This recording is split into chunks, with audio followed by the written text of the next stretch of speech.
What's up, people? It's your boy Twan holding down for y'all once again, and y'all are tuning into the Café Hours Podcast. The podcast created to generate debate, change perspectives, explore new concepts and themes, while still capturing the same conversational appeal we had back on the day, on the block, and at the park. So this week episode, Deej actually had this week episode off. However, I got the fellas in here who's going to hold it down for us today. So this is episode 5 of the podcast. So let's get into it. Cue intro, please.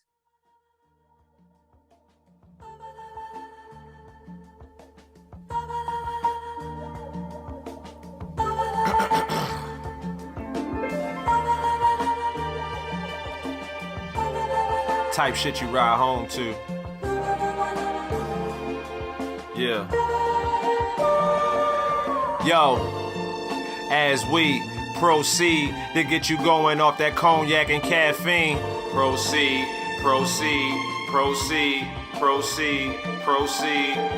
yeah, as we proceed to get you going off that, yo.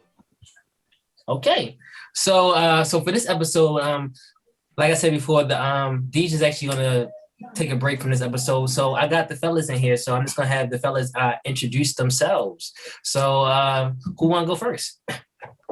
Wow, that's all my you, neighbors buddy? are jumping.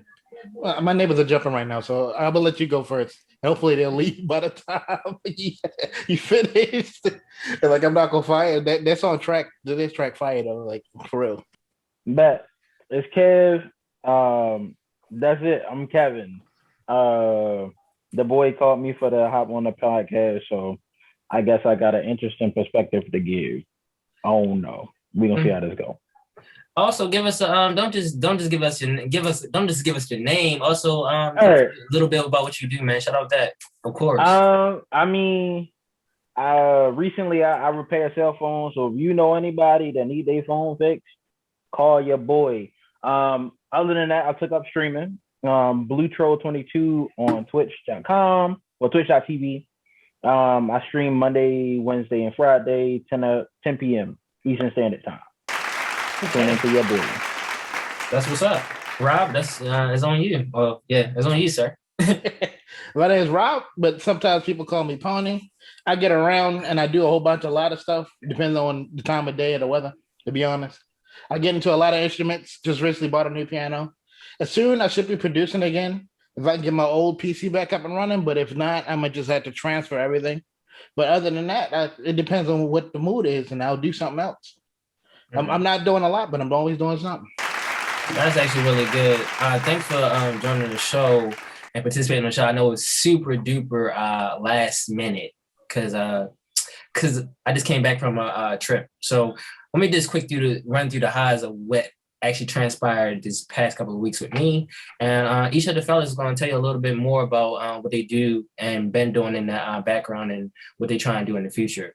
So I just came back from a trip to North Carolina, Kitty Hawk. It was fun down there. That's where I edit and put out the last episode. So it's very interesting working on shows not in the studio, not home, because the Wi-Fi was super duper trash down there. So it took me like 4 to 6 hours to actually upload the show to YouTube and onto Spotify and iTunes. However, it was a nice, cool shorty down there that put me to where the hub was at, where the Wi-Fi hub was at. So shout out to yo. So that was actually really cool. Finally back in Baltimore.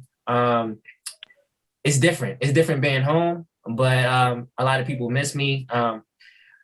Recently, finally recorded this song with my man Mega Man. He watched us on YouTube. We finally finished a song, Jim Kelly. So that was super dope, as well as the Recipe 2. And it was something else. Oh, and Royal Command. And Royal Command, yeah, Royal Command. Freshly coming back, Kev actually looked out. We went out for lunch, so that's what's up. And me and Kev talked a little bit more about the stuff that he's trying to add to his streaming, because he's been streaming consistently for the past couple of months. But he want to add a little bit more production to his joint so it can really pop. So yeah, we talked a little about that. Went out as guys, and that's kind of like what we've been on, what I've been on since I got back. So what's up with y'all? Pony, I went first last time, G. All right, I got it. Me? Hold on. Time? Huh? Wait, hold on. Yo, stop with all that. Y'all kind of acting That's all, nervous and OG. scared. Y'all kind of Hey, yo. nervous and scared. I just have my neighbors and my cat making all the noise in the world. Like I want to try to tell y'all something, but then he's gonna go do backflips. Like I can't do a whole lot. She planning a plastic bag right now. Like I can't get around. You know, since you my man's OG, I'll go first. So, I mean, really, honestly, all I've been doing is job hunting.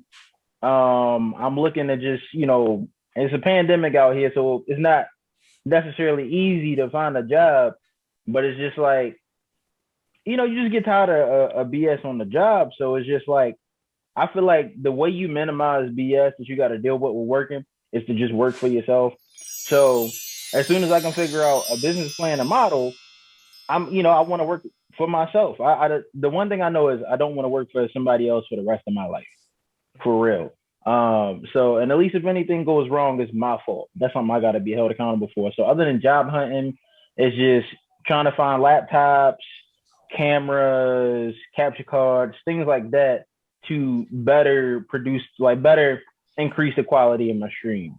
Because it's one thing to tune into me and see me playing the game, but when you see the effort I've put in, and in general with people, when you see the effort that they put in to produce quality, like it makes you want to keep coming back to them. Like, yo, what are they gonna do? So I'm really focusing on trying to increase, the quality of my stream, and as well as still be consistent. Because sometimes you just don't feel like doing certain things. So you got to know when to take a break and when you need to just kind of push through, and know when you're trying to be lazy for real. That's a fact. So that's really all I've been up to, is just a lot of research, trying to get things going in the direction I needed to go. And don't forget to mention y'all run when it comes to the Saturday Night Smash, because y'all been vying for the top spot on that. Man, we got put out early, man. There's nothing to talk about. Yeah, I'm kind of hurt, man. We've been doing good though. We put in work. Look, no Johns. If Friendly Fire would have been on, we would have had it. We would have had it. Spamming projectiles. So if Friendly Fire would have been on, we would have had it. But our competition was pretty good too. Like, I'm not gonna say they was trash. They were actually pretty good. But there's always that kind. And fucking Cloud at the same time, spamming projectiles, bro. Nah, that's why I switched to Garner and stomped them out a couple times. So that's how I know if everybody was in person, it would have been a whole different story. So when this pandemic over, I'm coming for heads. Don't even worry about that, because I already cooked it up in my mind that, you know what, this next joint I'm gonna try to host. I gotta get the money together. Actually, I kind of got the money together, but I'm gonna try to get the money together and put up some good bread. But I wanted to be in person, no lag, none of that. None of that fuck shit. Just straight hands, and we want all the smoke for real. So give y'all an actual shot and not to deal with like laggy connections. But Score, Valentino's Workshop, all of them, they actually been doing a great job. Even Rob with providing the internet, the computer, the pretty much 90% of the joint, the venue, for sure, for holding it down as far as that aspect. But yeah, I can't wait till the next joint. Mr. Pony, that's the man for real. The GOAT. I can't really say I got a highlight this week, man. I've just been fully embracing adulthood. Last week, I had to put my car in the shop. I got $600 clean just to get all of the emergency lights to come off the dashboard. Yeah. Ooh. Mother's Day, $400 clean. My piano broke. Another $300. I only got lunch money right now. It's like you. But and then I just found out my car might have an oil leak, so I don't know how much that will. You just like, oh my god, man, you adulting on hard mode. I have to, man. I have to. But I kept the lights on. I did something right. It is Mother's Day. Shout out to all those mothers, but the mothers, man. I'm also sick. I'm kind of sick of all the mothers, because it's like, yo, it's too many of them between like my mother, my foster mother, my sister, my grandmother. That's 4 people right there, and it's like, yo, y'all gonna want cake and y'all gonna share it, all right? It's like, yo, I don't got enough dollar signs coming around to take care of everybody. Everybody can't get hooked up. You feel me? Right. Like, shout out to Deej for today, because Deej actually held it down. Because if it wasn't for D, it would have been a lot of short people. Really? People would have been extra short. I would have been like, I'm broke these days for him. Y'all gonna have to catch me next year for Mother's Day. Thanks for holding it down, homie. Thanks for Deej for holding it down, kids. Thanks for holding it down, Deej. Thanks for holding it down. I was in the shop like, yo, do they get something this year or they short? She was like, what you mean? I said, do they get something for Mother's Day or are they short, dog? She was like, just grab them something. I said, okay. I said, cool. I said, wasn't for you. It was done. Mm-hmm. A bag full of air. I'm sorry. Oh, y'all want to do what? I mean, that's something in D&D. Remember your birthday's in the middle of the week? We got to wait till next week? Man, yeah. Parents used to do that all the time. They be looking like, man, I hate that. I got you in 2 weeks and never get you in 2 weeks. Mm-mm. Got like that a couple times. Oh, These damn cats, man, I swear. Tear my house apart. I don't even know what they knocked over this time. They just like to stay there. Man, I think that the one time when we was at the house and your cat was just tripping, like for some reason he just wanted to sit in that window on top of the roll of toilet paper. And he was like, what is you doing? So like he put him on the floor and like, yo, stop. We left and came back and he was still in the window on the toilet paper again. With the cone on. Like, with the cone on. He's like, what are you doing? Then we put him down on the floor again, left, went to go pick you up, kid, came back. He still was in the window. We was looking like, yo, you just wilding today. You know, Rob Cats always be geeking. Always be fat boy. It's never now. Yo, it's always fat boy. Not amount of business. Fat boy will see you, right? So if you sitting on the couch, you got to put something on your lap. Because a fat boy on the ground, he be looking at you. If you make eye contact with fat boy, you know what time it is. He jump on the couch and try to get on your lap. So I'm like, man, I got something for that. But recently he was like, man, forget your book bag. Hopped on the book bag. I was trying to sit on my lap. I'm like, nah, B, you're good. So whenever I'm sitting in like the gaming chair, for example, he'll get on the floor and look at me. And he'll see like if my legs are closed, ain't nothing on my lap, he ready to pounce. So I'll be like, nah, you know how Luffy hit the gear second stand? Mm-hmm. I hit the gear second with the chair. Spread the legs, put my hand right there, like, nah, B, you good. This ain't you. No. What I be tripping is like they never mess with me. They always mess with you when you come over the house, right? Bro, always. But like, yo, like sometimes I'll put my bag where my bag at. Like I'll hang my bag on something so they can't sit on my bag, put my coat somewhere. Yo, I swear to God, yo, they instead of chilling on anything else, they be chilling on my coat and my bag and my backpack. Like, yo, what are you doing? One time I actually had my laptop out and I set my laptop. They was sitting on my laptop. I was like, yo, come on, yo. I said, any other time, y'all don't mess with me. But when I put my stuff down, y'all like to sit right on top of my shit. They don't like to sit on the left, on the right, the couch. Anyway, y'all like to sit directly on top of my shit for some reason. I be looking like, yo, that's why I put my shit on the exercise chair from now on. I'm not doing this with y'all tonight. Yeah, I ain't mad at you. They be geeking. They be, man, so I actually got a bunch of questions. I got a couple of quick hit questions for y'all that I want to ask, and then we got two topics that we want to talk about tonight. I think some of the questions actually came from some girls. Shout out to Deej for kind of like grabbing those questions. Some of the other questions came from me, so it's very interesting. These questions are going to be some of these questions are going to be kind of difficult. Hopefully, none of them are too wild. I try not to do any of the wild questions because I don't want to try to get canceled before I even get started. I'm ready. I'm ready. I was going to cancel myself anyway. I don't even ready. have a Twitter and I can't get on it. I will give you the truth, nothing but the truth. El Capitan, I got you. Yeah, I hope you're really good at editing me out. I'll I don't try know. not to go off the rails. I'll try not to go off the rails. Yo, I think the first question. So quick hit section. First question. When did you stop being a boy and started being a man? I know in today's culture they say when you turn 18, it's like you're kind of a man, but that is not true. So nah. Like that's a real that's a question on the spectrum. And what I mean by that is there's no definitive answer to that. So I just feel like it's one of those things where you just kind of know.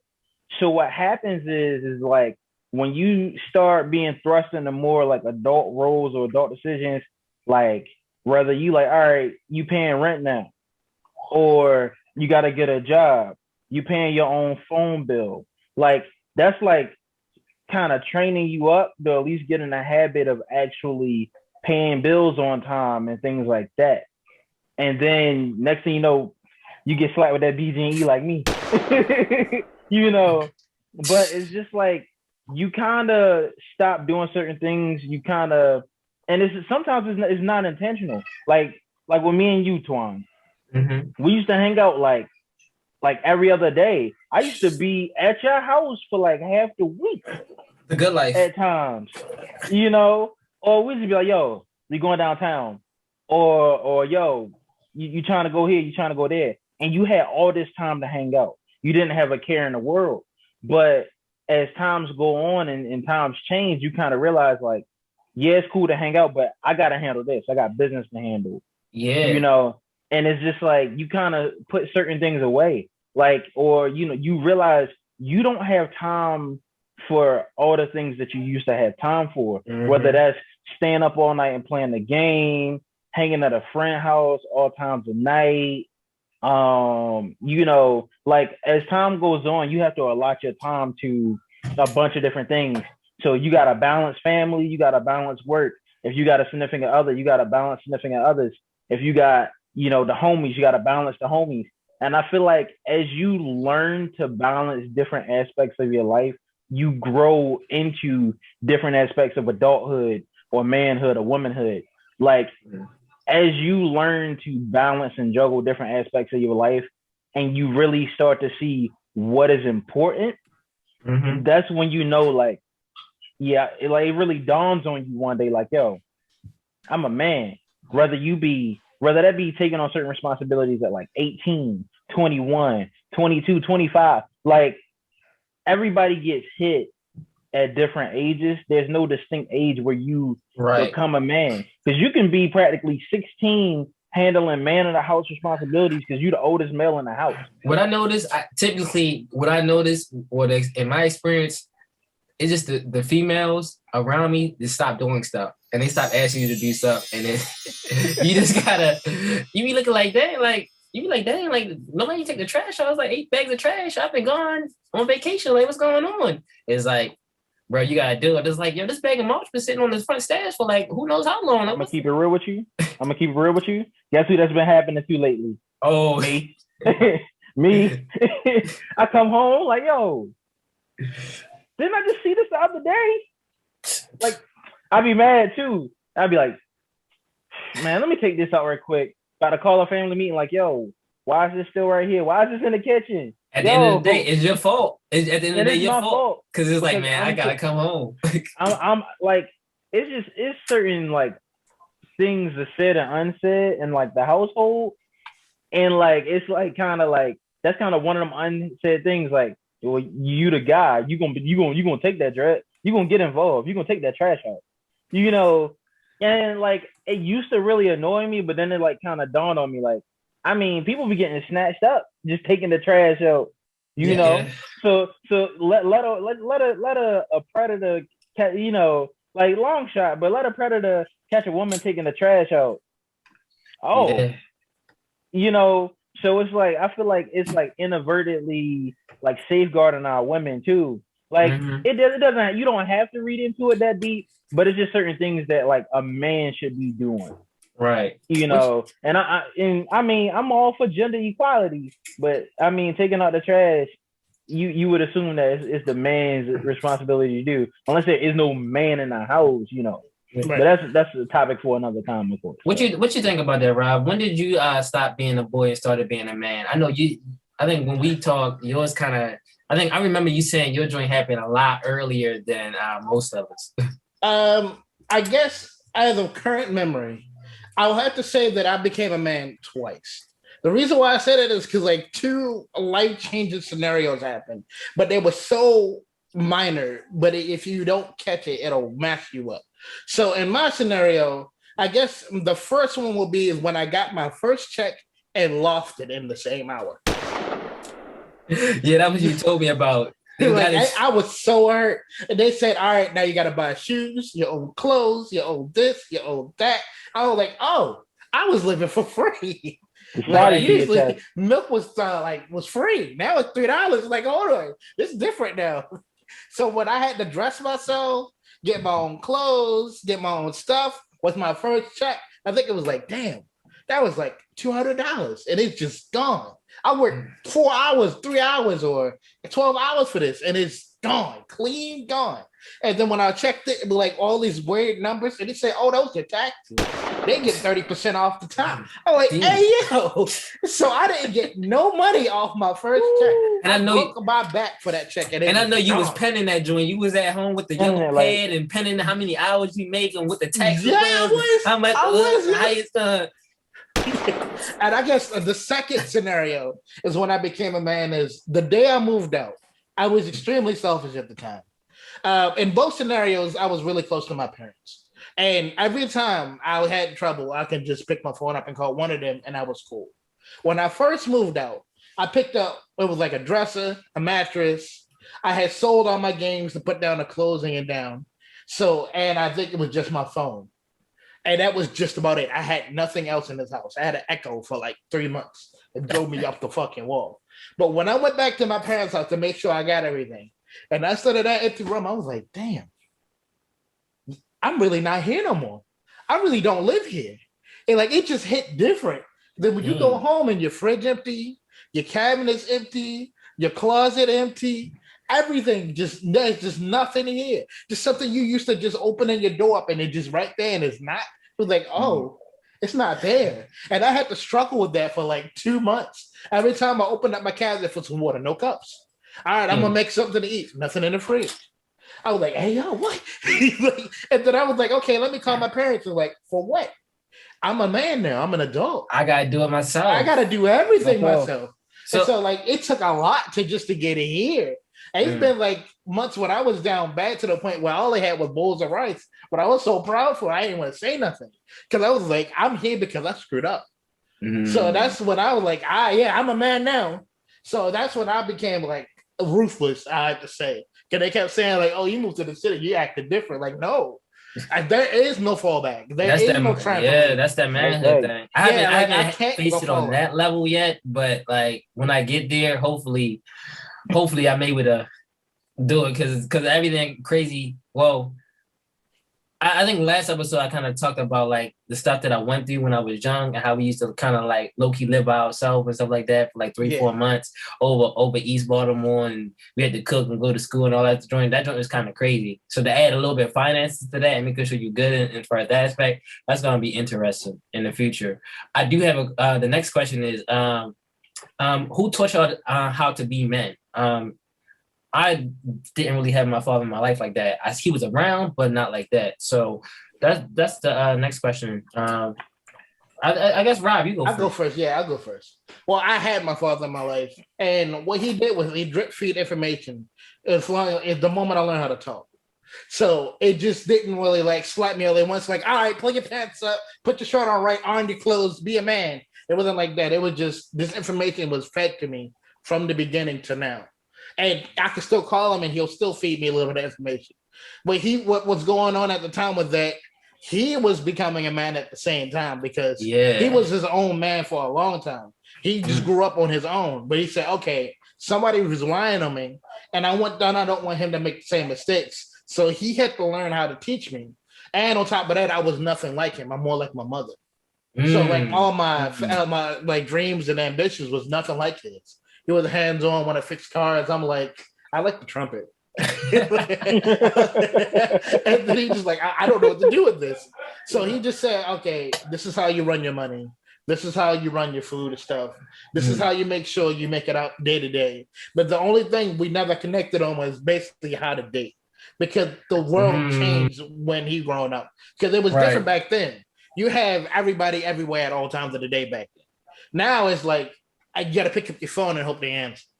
That's kind of how it is now. So the environment was significantly different. And I was so focused on my finances that he really couldn't feed me the type of dating advice that I would need now. That joint, yeah. But other than that, I had everything I learned from him. And whatever I didn't learn from him, I learned from life. So it was just like, it just behavior wise and how to treat yourself and knowing your worth came from my dad. Hey, what about you, okay? Who taught you how to be a man?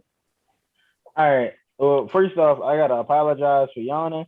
I'm telling you right now, I'm sitting like right under a vent and the air going. It's so cool, man. Your boy and I sleepy, but I'm getting smacked by that cold air.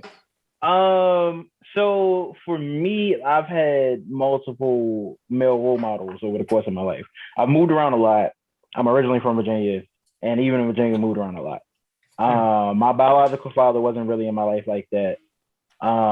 We cool, you know, and I never like hated him for not like being there, nothing like that. Like I speak to him every now and then. He checked on me when I got diagnosed with diabetes or everything like that. So I wouldn't say he's like one of the male figures that was in my life, but my stepdad, you know, my brothers especially, because I have two older brothers, both have their own children. So when we were growing up, like I looked up to them. So a lot of the things that they did, like you learn a lot from other people's actions. Right. And it's either going to tell you what to do or what not to do. So off rip, even though my biological father wasn't there, well, I already know what not to do as a father.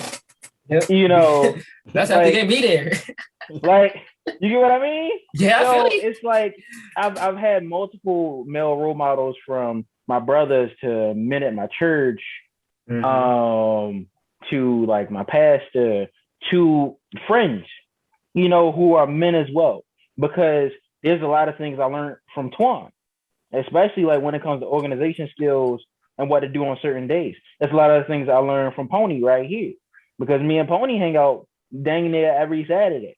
Yeah. Just about. And we talk and we chop it up, you know, in the car. So I guess like if I had to say like who taught me how to be a man, is literally like every male role model in my life. Like we dang near around the same age, y'all a little bit older than me, but y'all are role models to me too. So I feel like you take a little bit from every, you know, guy that you're around, whether it's positive or negative. So, you know, what Twan is, one, being consistent. What Pony is being consistent. You know, like both of y'all really helped me to like kind of compartmentalize and like know when to do certain things. I just kind of learned how to read the room from that. That's just me. Like that's one thing I could say I learned on my own, because I watch a lot of people, especially when I used to work at John, and it's like, yeah, I wouldn't have did that. Like a lot of people lack, like, you know, everybody knows about hindsight, but a lot of people lack foresight. You know, like when I look at a situation, how's it gonna go? And I can look at most situations and be like, yeah, I know how this gonna go. I know how this gonna go if I like say the Boondock episodes. This. I already know what's gonna happen. He gonna come in and Master gonna find a gun. He gonna slap her. Yeah, it's gonna be crazy. And so, I mean, that's who taught me, you know, how to be a man, is every single male role model that I've had, from the past all the way in Virginia as a little boy to as a grown man now in Baltimore, Maryland. For me. Wait, hold on. You was born in Virginia? Yeah, I'm from Portsmouth. He's not from up here. Huh? I'm from Baltimore. Yeah, your accent was so thick. I would have never known. That's why he be acting different. That's why he be asking for oil and vinegar on his cheesesteaks and stuff like that. Because he's not. Yo, you gonna throw me out like that? Yo, yeah, like that's why I didn't know. Hit me with the I was wondering why you don't order everything no hots. That's why he don't order everything no eyes. That's why you order everything that. No hots. I'm not from Baltimore. He from y'all don't even pronounce the T. I don't say hot dude. It's hot dog. I don't say none of that. He always like, say he from the true crime streets of Virginia. He's not. He's not one of us. That's why like his food always get messed up. They just know he's not from here. Have y'all ever almost got framed as a 12-year-old boy for setting the house on fire? What? Huh? That's a story for another time. Man. That's a story for another time.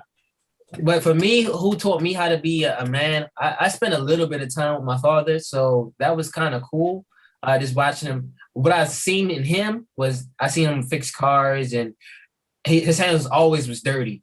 Like always was dirty. It always was kicked up with grease because he used to fix cars all the time. And his clothes always had like cigarette holes in it and stuff like that. But I seen like, oh, he kind of worked hard. Like he worked hard and he worked with his hands. So I seen that in him. And then a lot I had a good amount of male role models. My Uncle Damon out on his mills, he taught me how to. I seen him be a father. You know, golf with my cousin.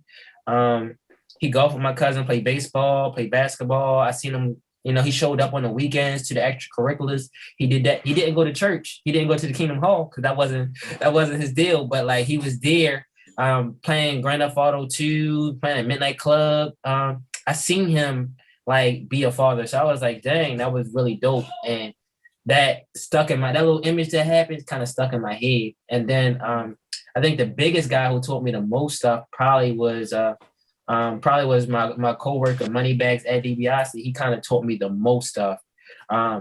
Always seeing him work hard. He always show up ready to work. He was extremely hard on me. He stayed on my back. Bums, all of them. Get rid of them. Just when I thought you had it, Twan, you show me you don't have it. Like. And he always showed up to work. Like he always showed up, rain, sleet, snow, you know, people calling out, work the double, take the hardest station. And he kind of just showed taking care of his kids, getting boxes and stuff ordered to the job for his kids and all that. So he kind of showed me like, dang, like, okay, you know, a father or a man, you know, get it done by any means necessary, whether you got to work or whether you're not. Like, he don't really make excuses. Man, I can't do it. I got the money.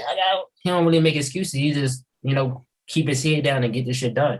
So those are the people that kind of like taught me how to be a man. And like Kev said, I just kind of like, learn from the lessons that he taught me. And then men tend to teach you about a lot of the mistakes they made. Like, yo, don't wait until you 30 to try to get your life together, until that light bulb click in your head. Don't wait until you're 30 to do it. If I could go back to my 20s, I'll do it over again. The friends that you have in your early 20s is going to fall off, and you're only going to have one or two tight homeboys, maybe going into your 30s and your 40s. Like, he told me a lot of stuff, and it's like, dang, like seeing everything kind of coming into fruition, it's like, okay, he kind of right. And like, when you mentioned that, oh, like me and Rob is kind of like a really good influence on you, we kind of tell you like, come on, kid, wake up. It's because like for us two, and also probably also Valentino, that like light bulb kind of like already like cut on in our head, like, yo, we gotta like work is like a definite. So like complaining and fussing about work, that's a definite. We gotta get this shit done. Like what is it gonna take for us to be successful and happy in our lives? Sorry about that. Did not have the full version, the paid version of Zoom. So they just got me for $150. So I guess we have no choice but to continue this podcast thing for the foreseeable future, because I'm going to get my money's worth for sure. So you better at this point. I guess we just finished the who taught you how to be a man question. This is another good question right here. What is your biggest fear as a man? I can tell you mine's off rip. My biggest fear as a man is to have a kid, unplanned pregnancy, and marrying the wrong woman. That's my biggest fear. Like anything else, I probably can get back from, but those two. Nah. The second one can be negated with a prenup, though. You can't get you if you got the prenup. Yeah, you can't get you. Easier said. I mean, you can't get the time back. You can't get the time back, but the prenup will keep you from getting got on the house and on the money. So I can hear him now. Prenup? Why you want me to get a prenup? You don't trust? Nah. Look, look. I'll tell him it's not that I don't love you. The prenup isn't for if I change my mind. The prenup is for if you change your mind. You think I'm gonna change my mind? No. I hear you, Kev. The thing is, but no. I put it like this. nobody knows what'll happen in the future. So I don't know if you're gonna fall out of love with me. I don't know if you're gonna fall out of love with me. I don't know if you're gonna try and buck my friend. You know, like I'm Arthur and he Lancelot. You bucking Lancelot, stabbing in the back. You know, like I don't know. I hear you, like, Kev. You will never know a person's actions, yo. You know you're gonna get crucified. You know you're gonna get crucified for this, right? I'm just letting you know you're gonna get crucified. Permission to speak freely? Hey, you can barbecue yourself. Go ahead. But for anybody that's gonna try and crucify me, as my man Swan say, kiss that dick. Yeah. I ain't scared. I do not support. I do not support the views of this man. I'm saying it. I do not support the views. We do not share the same views of this man. I'm just saying. Hey man, all I'm gonna say is she better not make me sign a prenup. If you got more money than me, I'm a bitch and cry the whole time. I'm gonna say I was in distress. You gotta throw it out. I was crying. You should have signed it with a witness. I would leave you. Right. So you don't think we're gonna last forever? Right. But if it's me out, you gotta sign it. You don't trust me? Oh man, hey, yo. I ain't out in the clubs. I'm on the couch playing a PS4. You don't trust me? Right. Hey yo, y'all got that. See, listen, my whole thing is if you had the chance, you would do it to me. That's how I feel about it. I do not share the same views of these men on the panel. I do not share the same views. Send all your hate mail to Pony64 and Blue Troll 22 on Twitch TV. That's crazy. That's crazy. Somebody gonna follow my comment section. Oh, so you gonna make her sign a prenup? First comment to pop up. Yep, they're gonna be in the chat on Mondays, Wednesdays, and Thursdays talking about this the guy we want to prenup. He can't even go positive in the game. They're gonna be talking wild crazy to you. They gonna I ain't playing Warzone on stream no more. They're gonna be talking wild crazy. So what is your biggest fear as a man? I know these some heavy questions. For me, my biggest fear is grinding something out and achieving something great and then losing it. Because if it takes me a long time, not only do I not have to get that time back, but more often than not, I can't do it again. Dang, yeah, I feel you. Like it took me like 2 years to get this house. Like if I walk on one day and say this not yours no more, I probably couldn't do it again. I probably couldn't do it again. And that's kind of why I said what I said. That's because that's kind of why my fears are kind of rooted in my fears is if I fail at something and I take an L, then I can kind of cook up a plan to try to get back right the best I possibly can. But if it's like someone else took it from you or stole it from you, and it's like, man, like it wasn't even my mistake that I lost everything, it was someone else's. So I know I'm partially responsible, but I'm not fully responsible. So that's why I kind of said what I said. But yeah, I feel you. You put so much time and energy in something, and then when the joint is gone, after like your knees is hurting, your back is hurting, all the hours you put in, all the maneuvering and finessing, and yeah, that's crazy. It is. That's facts. I guess mine is kind of cliche though. It's the typical like fear of failure, but it's just like it's not necessarily for like myself. It's like at the end of the day, like I have people looking at me, whether that's my younger sister, my nieces and nephews, my main nephew, or my oldest nephew, who's basically like a little brother because he's been with us since he was 1. It's like I want to show them what it's like to not only you lived with me and saw me grow, but you also saw me succeed. I want to be that example that showed you that if you do what you want to do and you're passionate enough about it, you'll succeed. I want to be that example. So the thing is that if I fail, they'll also see me fail. So it's like, it's not just for me that I'm doing things for, it's for those that's going to come after me. It's never just about me. So if I fail and they see me fail, I don't want that to cripple them, in a way that, well, he did this and he said this, and even though he said this, this happened. Like, while I won't be responsible for their failures, at the same time, it's just kind of hit different when somebody really close to you, important to you, that looks up to you, see you fail. Mm-hmm. So my biggest fear is not just failing, but failing so hard that those after me be like, yeah, nah, G, nah, I'm not going out like that. Like, that's the thing. I don't want anybody that looks up to me or that comes after me to see me fail hard. I feel you. I can respect that. I can respect that, like, for sure. I got another.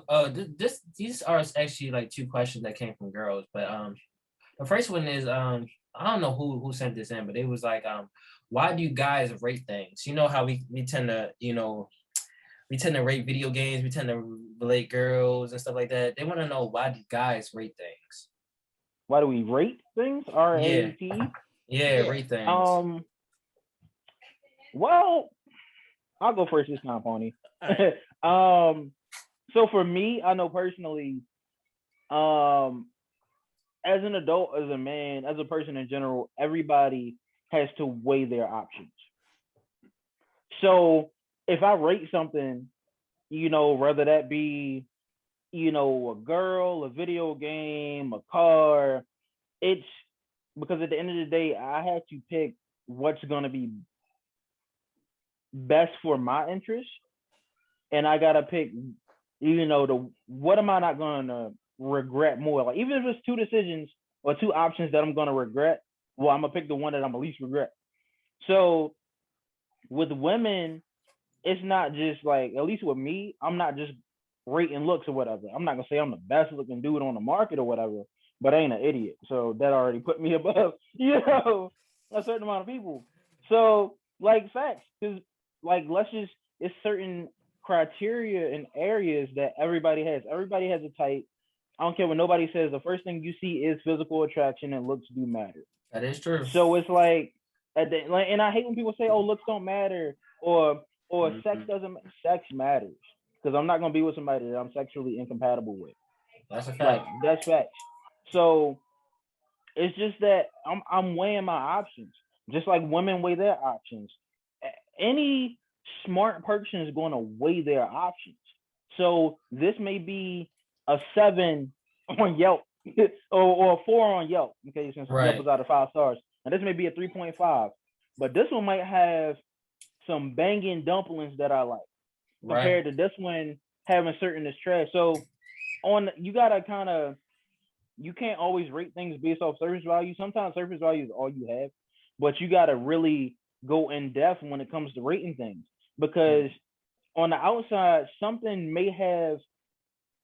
that you pick may not have the best average. Like, she a 10 in looks, but she a 6 in brains. But she a 3 in managing finances, compared to, okay, she like a 7 in looks, she like a 8 in brains, and like a 10 in managing finances or whatever. She rich, right? Or anything like that. Right. But sometimes the shorty that has the less average may be the best for you in certain categories. Right. So it's just like, I gotta weigh my options, whether that be with a person, place, or thing. I got to. So you're gonna rate what's in your best interest. I feel you. I don't like I'll put it like this. I might see 2 beanbag chairs. One may be bigger than the other, but the smaller one may be more comfortable. What about you, Rob? When it comes to ratings, I kind of treat ratings like the dollar. It's a universal language, but everybody knows what it is. And when we use the dollar, it's used to convey something of value to another person. That's kind of how I feel about it. And because women think more complex than men, but we think about the same things. So for a guy, it's whatever is in front of me is what it is. For women, for whatever is in front of them, it could mean more or it could mean less. It can mean this, it can mean less. Ooh, right. That's why we rate things, because it's a simple answer to what it is. That's like how fire. Some people, Like how some people would say like 1+1 = 2. That's logical. That's like a rating for men. But so most female would say 1+1 = 5 because puppies and kittens and pigs, depending on the context, it means different. Right. But when it comes to ratings for us men, I was like, okay, then I see something that's interesting to me, but I don't want to over invest in it, and I don't want to under invest in it. So I'm gonna give it a rating of 5. So then when I introduce this item to Twan, and they'll be like, okay, this is a 5 for me because I don't want to put too much in it, and I don't want to take away from it. You don't want to oversell it, Yeah. So this is a 5. So I also do that with looks and character, and like she's had finances. So when I see a girl and I don't talk to her off of straight looks, you're probably like 5, 6, or 7. But if I don't even look at you for longer than 10 seconds, you're probably a 4 below. I'm just be around right up front. That's how it is. So like if you're getting rated, that means somebody looked at you. So that's a start. So if you start, so if you get rated, like I would say 5 and above, you're doing great for yourself. Because 5 and above for me, that means you're at least taking care of yourself. You don't stink. You look in the mirror. You make sure you're not looking trash. You don't go all out, and you're not trying to flex for everybody out there. But at the same time, you take care of yourself. But then everything above that will be like natural genetics, like your eye color, how the length of your actual hair, how tall you are, how your back sits, how your body's configured with your fat, stuff like that. Like that's certain things that you just can't control. So like when somebody has natural beauty, like, oh yeah, that's 8. I'm gonna do some nasty stuff to her if I had the chance. Stuff like that. So that's why we rate things. It's easy to compartmentalize. It's easy to put it in a box. And that's fire because for some reason girls don't really do the rating thing. I don't know what system they base everything off of, because everything is like, but was it sunny outside? Like, did he have Jordans on? Like, was his shoe clean? Was his nail clean? That's kind of like, they got so much other things that come into play when it comes to like, oh, them seeing a guy, and then I think they don't really care for real. Like the only thing that really matters, sometimes as far as like being attractiveness can be height. Like it could be a guy who's busted, but he's 6'7". It's like, damn, he's so dreamy. And it could be a guy that looks really good, but he like 5'6". And it's like, you know, that little motherfucker ugly as motherfucker. He's short as shit, and he got the a full beard, and he don't got no holes in the shit. So, like for guys, I do gotta say that like when it comes to the rating things, it is on point. Like, I know like me and Kev been hanging out for years. Man, I worked in the kitchen with nothing but guys. So when we were like, oh, yo like a 7, or yo like a whatever, or yo a 8, or yo a 6, or a 0.5, and it's like, oh. It's like you said, it's not really an accurate number, but it's not overselling what she potentially is. Another guy may look at her and be like, "Oh, you said she was a 6. Well, I can see a little bit of potential in her, like for real. Like maybe she is 7.5 in my eyes. Like so it makes sense. So that is really fire. Girls need to come up with their own system. I think they do have their own system. I think it's more of a list. I kind of treat it like a ladder. Think of it like you just go up the ladder. Like, okay, his shoes is nice. That's one step. All right, his clothes is cool. One other step. He's tall. Another step. His teeth are white. Another step. Up, he broke. Fall off the ladder. Fall off the ladder. That's crazy. So that's how I think they see it, because it's all about individual feelings and also perspective for most women. So it's like, how does it look to other people and how I feel about it? Because this could be fire from me and I feel great about it. But if I show this to other people, they're gonna say, "What the fuck you doing with that?" I think they have a list. They don't have a rating. Another question. Go ahead, Kev. Oh, I'm just saying this. I don't mind if she can hit the A gap like a mother. I don't mind it. I ain't fucking with you. Kev. I ain't fucking with you.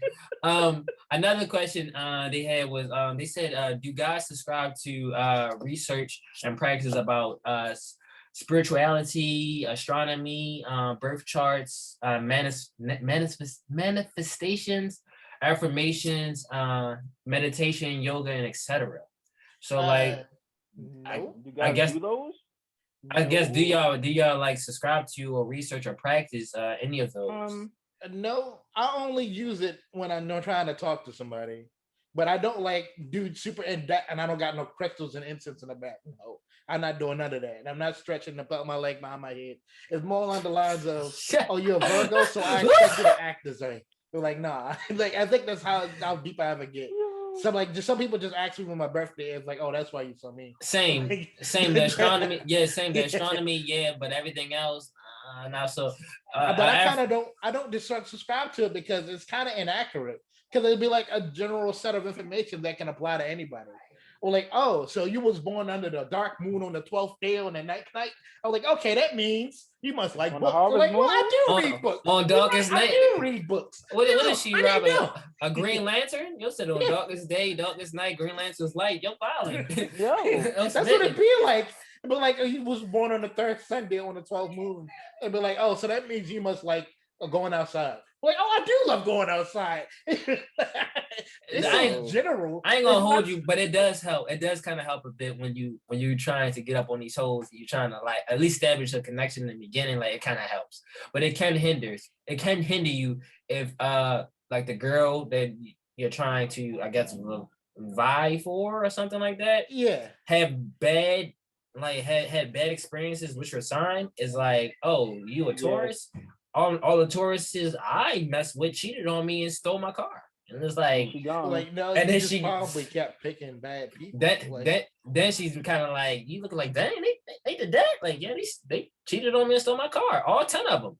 You looking like, dang, I'm the 11th one. Like, it's not gonna be a good game. So yeah, I really don't like that because you can get disqualified for something you really can't control. Like it's already bad enough you can get disqualified for height, and your age, and your skin color. But now I get disqualified because I was born on a certain day of the week. Like that's crazy to me. They're like, oh, we're not compatible with Earth signs. I'm sorry, I can't talk to you. People get like I didn't even open my mouth yet. I'm already out in the game. Like, come on, like I just got here.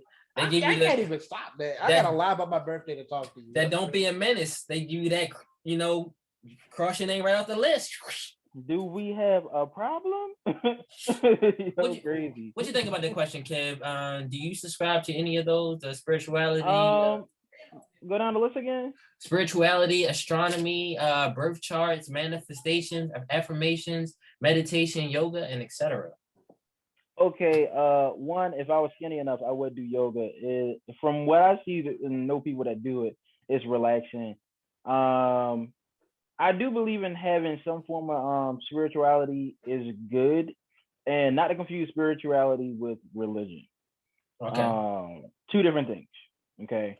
It's being religious, it's being like spiritual, whatever. So I mean, having those things can make a break. Because a lot of people I know that are into like astrology or whatever are decently spiritual, if that makes sense. But I feel like if people lean too much into like astrology and things like that, you could miss the opportunity to be with a really great person.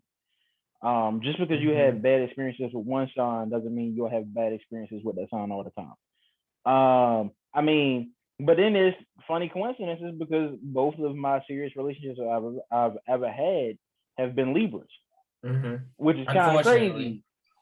I mean, I suffer the same curse, so it's fine. So I mean, like, there's like, I feel like there's some merit to it, but not enough for you to write a person off rip. Like I believe in vibes, yes, because sometimes you get the wrong vibe of a person. And sometimes you ignore your gut and it come back and bite you in the butt. Right in the butt. So that's the thing. What was the other one? You said meditation, yoga, astrology, birth charts, and affirmations. Well, affirmations, yes. Okay. So here's the thing. I was raised basically under the belief that one, words have power. Okay. I will always believe that words have power. I believe in speaking things into being, like manifestation. That's what it was. So yeah, that's something true to it. And it's like, you can look it up. It's like a study done where somebody spoke only positive and good to a plant, and then somebody else spoke negative to the other plant, and one plant grew like great and healthy and tall, and the other one wasn't as much. Why did they cuss off that plant like that, man? What that plant did? That plant ain't do nothing to nobody. Man, that plant was a bit, man, but but I'm just saying, like, I definitely believe that words have power. So I believe that if you're speaking positive, if you're speaking into your life every single day, you wake up and you say, today's going to be a great day. I'm that, and manifesting that positive energy goes a long way, which is why, like, every time I get a chance, when I wake up, I'm in a lot of group chat. And the first thing I say is, yo, good morning. I hope y'all having a great day. I hope y'all crushing it. Because, like, my way of encouraging people, like, it's to encourage myself as well. So the same way I'm talking to other people, it's like I'm talking to myself as well. So out of that whole list, affirmation is definitely a thing, because words of affirmation go a long way. So that's one thing I can definitely, like, get with that's in that whole list. Okay. These questions are so good, man. Dang, all these questions is that fire for real. I guess I'm gonna ask this question because when I talk to a lot of girls, they often say that guys mostly say niggas don't be doing much. So girls say niggas don't be doing nothing nowadays. So what do y'all normally be doing in your free time to keep yourselves busy? What I normally do, other than podcasting, recording music, editing videos, photos, sitting in coffee shops, going out to eat, hanging with the fellas playing Smash and video games, and doing housework with my family. That's just a short list of the stuff that I typically be doing during the course of the week. But, like, girls normally say guys don't really be doing nothing nowadays. So what do y'all normally do in your free time? The list is kind of tall, to be honest. I'm gonna just say this: if I'm not in self-entertained, I'm a menace to society. I always loved human to human interactions. So when you just see people going through their day-to-day life and they just start acting around each other, and it's just funny to me. Like, I drive a bus for a living, and when I don't have nothing to do on the bus, I'll just close the door and don't look at it and just watch them bug out because they're too scared to knock because it's me. But they want to get on the bus. And then I'll start to rev the engine a little bit and they bug out. But so that forces them to knock. So, but then what I'll do is, like, I'll pull right up to a stop. I used to pull just before or just after it, so people don't bump into each other. But I'll pull all the way up to the stop, right in front of that line of people, and I wait for everybody on the bus to stand up, then open the door and just watch them bump into each other. Because, like, it's crazy, but at the same time, if you just stop and think for like 2 seconds, none of these problems will happen. I'm never riding your bus. Fascinating to me. I'm not like it's not like I'm sabotaging them. It's just like it's funny to me because they always tripping. So I guess in your free time you read and learn people. Yeah, I people watch, and I'll be like, okay, then. And so even though I'm messing with people, it gives me a perspective of how people are, and it helps boost my empathy. Because, like, sometimes you just see somebody do something dumb, but you got to remind yourself, you really just don't know better. It would just remind you that people aren't bad or evil. Y'all just don't know. Right. That is true. So that other than that, I'm like playing games, making music. I'll travel for fun. I drive around town. I go to guitar centers. I buy a new instrument like once a month. I just bought something called the melodica. I got a new piano in the back. I'm always doing something. And then when I have my free time, I haven't been telling nobody is, but I haven't been actually drawing and taking up rap lessons on, like, a Skillshare. On rap lessons? Yeah, because I don't know how to drop bars. Yeah, I'm trying, but I only did the freestyle stuff. I don't know how to lyrics yet. Is he? I don't know. Kev will write your stuff because Kev got bars. He my ghostwriter. You're crazy. He typically my ghostwriter. So, like, hey, whenever you're ready to produce an album or EP, like, let's get it done. Like out of respect, I have to tell you first. Like I gotta, like you put in the most work behind my music. If you didn't kick me in my pants, I wouldn't have did nothing. I try my best to motivate y'all the best I possibly can. That could be a job in itself. If I can get paid to do that, just to like motivate y'all and kind of like, yo, drop some content, man, I would be a happy camper. I would just do that all the time. Oh yeah, and just do it. Hey, I think the last thing that I have to add to that list of stuff that I do is I randomly have a craving, but it's sometimes food or it's sometimes it's just a random activity or a random item. Like this month, I would just wake up one day like, I really want a lightsaber. I don't know why I want it. I just want it. And then I'll go out and get it. And then I'll bring along as many people as I can to go get this lightsaber. And then like, I can go home and like, damn, we got a lightsaber today. And then like, I just go home and sleep on that. And the next month I hit y'all up like, yo, I want a spear. I want a spear. Like, I don't know why I want a spear. I just want it. And then we'll go out and have it and to come back. So that's usually the dates I have. It's not actually like a full on, I'll meet you at a restaurant. It's more like, I want this and I want you to be here for it. So then I'll go out and get it, and then I'll get you one. Now we both got matching katanas, and they can go home and tell your dad, like, "Yo, I got a sword." Just like that. So that's how I do it. Like I just want something. Rob is gonna be the cool weird uncle. That's where you're gonna be. Funny. What about you, Kev? Like girls always say niggas don't be doing much nowadays. So what do you be doing in your free time? So, I ain't gonna lie. Niggas don't be doing that. Yo, like I'm gonna be real. I'm gonna be super real, right? So I'm trying to find a time to actually get back into the hobbies and things that I love, because I strongly believe that like hobbies really like keep you grounded for real. So because there's things that you personally enjoy. So if you're like feel like you're out of touch with yourself, 9 times out of 10, you out of touch with your hobbies too, which I've been for a while. Because I used to play tennis in my free time, do origami in my free time. I'm nice with the origami for real. Like, not to toot my own horn, but I got a lot of things I made. Yeah, origami is like I'm a kinesthetic learner. So that means I learn better hands-on. I learn better with my hands. So while some people may just need to listen to it one time to be able to do something or see it one time, like, nah, I can't do it until I try to do it myself.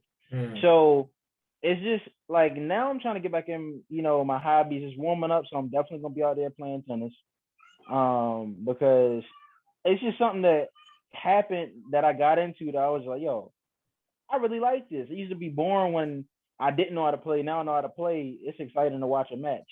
Other than that, I'm working on my stream. If I'm not doing that, I'm really trying to get back into wanting to learn graphic design because recently I've been working on my logos, my banners, the Order of the Sun Chicken stuff. You seen that? Yeah. So I've been working on like stuff like that because I actually enjoy creating. Like it's just something about creating something with your own hands is just like, yo, I did that. So in my free time, I guess you could say I'm learning graphic design. I'm playing the game because sometimes you just need to. There's times where you need to be moving around. There's other times where you need to just sit your ass still. Yeah. So if not that, I'm playing the game, streaming. I might be like, yo, Twine, let's go get that tacos or pony. Like, what's up with working out? Like, I'm really trying to get back into working out. I'm 255. I'm trying to get down to 210. So that's me in my free time. And I started working out recently. That is crazy. I did started working out you got the bougie membership. You got the LA Fitness. I'm gonna have to start using you. Hey, like I have to use you. I just be trying to stay busy. Like the fact that like I understand why girls be saying like, oh well, guys don't be doing nothing because to be honest, in my opinion, sometimes guys be kind of ashamed to say what they be doing, like because like sometimes girls can be so harsh and they can like not see the purpose in why you do that. Like they can not see the purpose in why you collect pet rocks or why you collect Yu-Gi-Oh cards. So they just like shoot it down, like do. Why you do that? That's a waste of money. Right. It's just like in your eyes, it's a waste of money. In my eyes, this is something I enjoy. This is something that keeps me, sane. especially like with like the whole pandemic going on, everybody was in the house for a while. Right. Like somebody had to find something to keep you going. Like, so sometimes I guess I get what you mean. They kind of like guys be scared because they're afraid of the things that they like the things that they enjoy being trivialized. Right. Like, I don't want you to put what I like in a box or to make me feel like it's something stupid, because then I might not want to do it anymore or things like that. Like, it's kind of like, if I tell you, you're not gonna make fun of me, right? Like everybody say, right. If I tell you this, don't make fun of me. But yeah, I collect Yu-Gi-Oh cards. I'm working on this deck. Like, right. That's tough. It's what type of deck you working on? Like, it's like if you tell them, it kind of loses magic. Like if you tell them how you did the magic trick, it kind of loses its magic. So it's like, do you tell them or do you just you don't? So I think for me, it's kind of like, I know you don't care. So like, if I was to sit down and talk to you about producing, and I know you're not in the field or it doesn't interest you at all, you just like the beats, I'm not gonna sit down and explain this crap to you. Like, I'm not gonna sit down and like, you put the drum on this track here, you have to master it like this. No, I'm be like, oh, so what do you do? Nothing. Like, but if you say like, all right, what do you really want to do? What, like, you really want to know? I make beats, and I make beats like this. I'm like, okay, then I kind of don't care. Like, okay, then now you just wasting my time. But the crazy thing is, like, if this is a girl that's really interested in you, they might not even care about what you're talking about, but they do care about hearing how passionate you are about it. So it may be Chinese to them, but like seeing like how passionate you are about it and how you explain it and how you talk about it, sometimes that just makes their day. And I know a couple of ladies can attest to the same thing. Like, they might not be their thing, but like they will be with it because it's your passion. And sometimes they may try it. They may go airsoft with you. They may build a Yu-Gi-Oh deck with you and play one or two games or just have one. They'll do it. But yeah, that's why you can be crazy, man. It can. Yeah. Okay. I got a couple more questions before I can get into the main topic. We actually got two main topics, but I probably won't go over both of them because they can be very interesting. They can be very long, and this Q&A one. Do it. I don't want to cut it up. Have 2 parts. I work late tomorrow. Yeah, episode 1 and 2. Oh, crazy. Okay. Well, at least if I do, I may have a show for next week, so I guess I can give Deej 2 weeks off. Okay. The next question is okay. What is the toughest thing you had to teach yourself as a man? Oh yeah, that I got one real easy. She won't love you as much as you love you. Oh. It's like, it's been a consistent factor. And like, it'll either be a little bit more or a little bit less, but she'll never hit the mark right on the spot. And like, I always hated that because like, I put this time and energy into who I am and what I've done. And you kind of inconsiderate to it because you don't understand the hustle. Or better yet, you're just ignorant to it because you never had to do what I had to do. And I hate the fact that I can put all this work in and I'll sit down and explain it to you and it just won't click for you, all the things that I've done. And that's what hit a nerve for me. And I was like, I just got to come to terms with the fact that you just won't get it because you just will not relate. You just won't be here. So you just don't understand how much value I bring to you. So you just won't be there 100%. But unless you've struggled or messed up in your life, you'll have a better understanding. But until it's on your plate, if you got to eat it, it just won't hit the same. That's actually fire. What about you, Kev? What was the toughest thing you had to teach yourself as a man? Well, before I answer that, yeah, Rob taught me that lesson. That really helped in a lot of talks about my previous relationship that I had with Rob. That's facts. That's facts. I guess the hardest thing I had to, you said I had to teach myself? Yeah, you had to teach yourself as a man. Like you didn't know how to do it, or you didn't.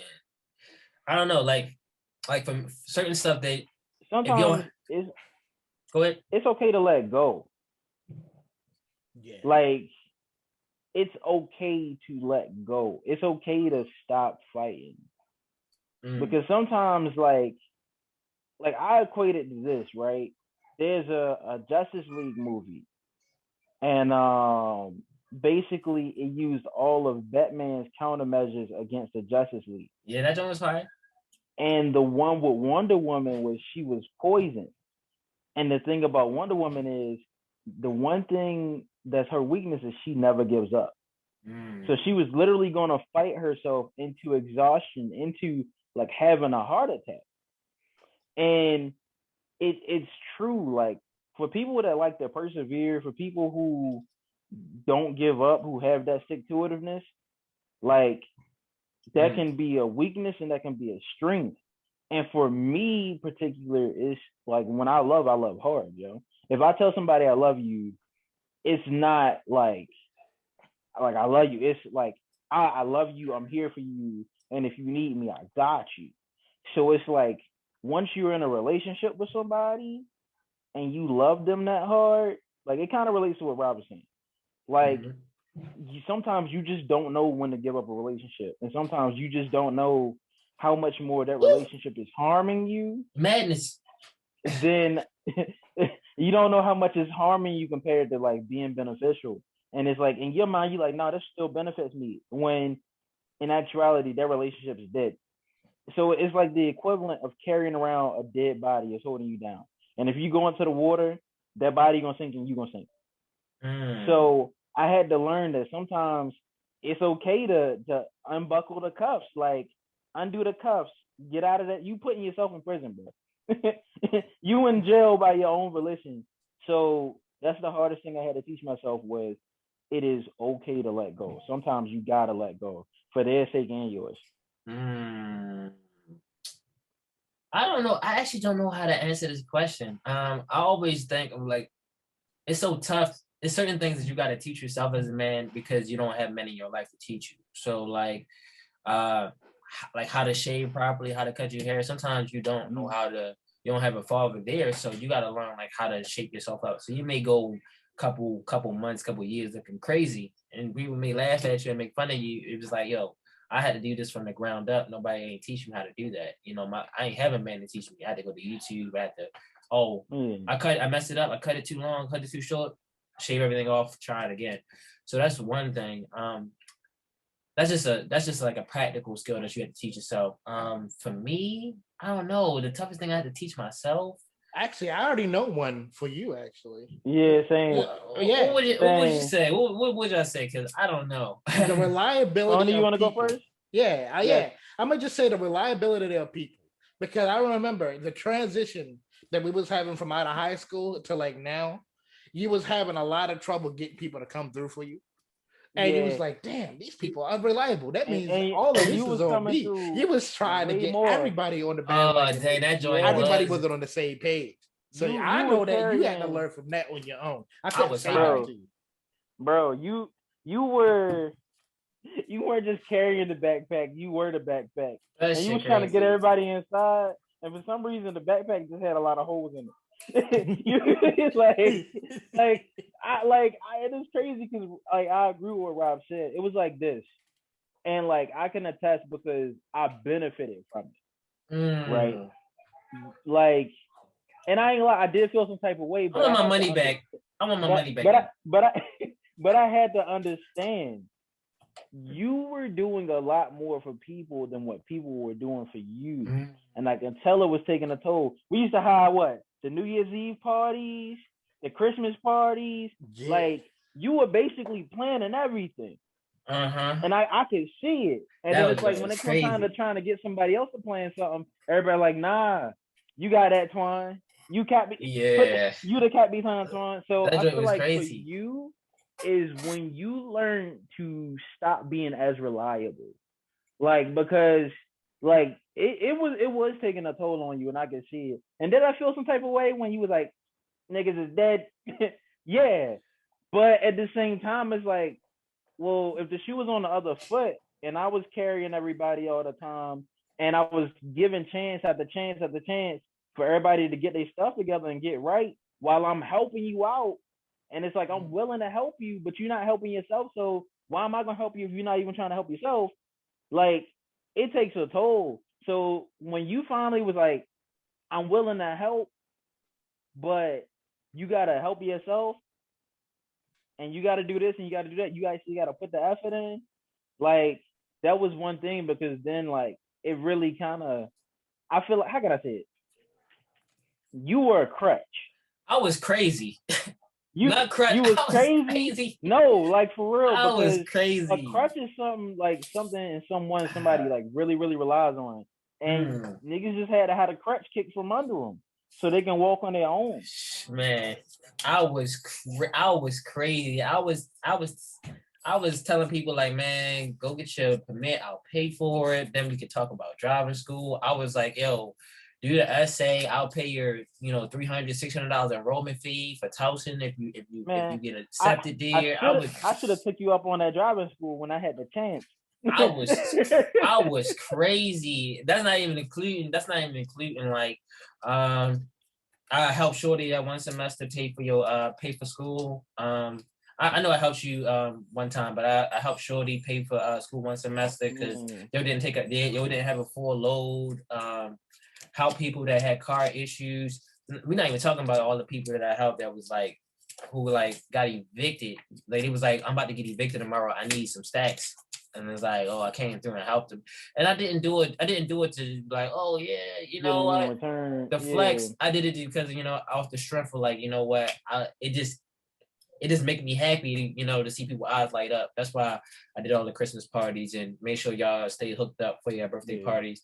Just hopefully y'all can like manifest and like expand and reach our potential, and then we all can kind of grow as a group. But that was actually one of the toughest things that I learned, was like, dang, not everybody is gonna like want to grow and want to reach that full potential that you could see in them. So sometimes you just gotta like let them walk in their own. Be what it's gonna be. Yeah, that joint is tough. Yeah, I need to. Yeah. I was crazy back then. I was high. I was big high. Smoking butters. What did my manager Ed? He always used to say like, "Torn, you fucking crazy for doing what you be doing for these people. You crazy." He's like, "You know what you do when you have lemons?" I was like, "What?" And he like, "You squeeze it." He was in there every Saturday, Sunday talking big shit to me. I was sick as a dog. Couldn't even say nothing to him. It was crazy. Okay. I guess we got. I'll do one more question and then we can get into the topic. So, I heard. The wildest one. I don't have any wild questions, but this question is actually really good, right? If you had 4 more hours that you could add to your day, what would you spend those 4 hours on doing? Sleep. I know I feel like it's not enough hours in a day for all the stuff I have in my schedule. So like, if you had 4 more hours, what would you do with it? I would sleep.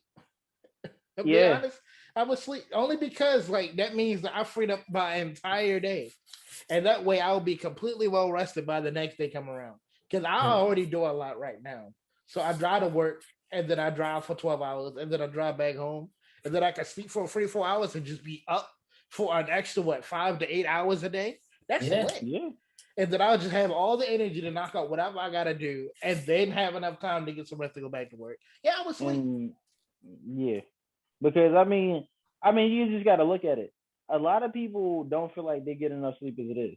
So if I add that extra 4 hours, get some sleep, probably wouldn't even take that full 4 hours. Let's be honest.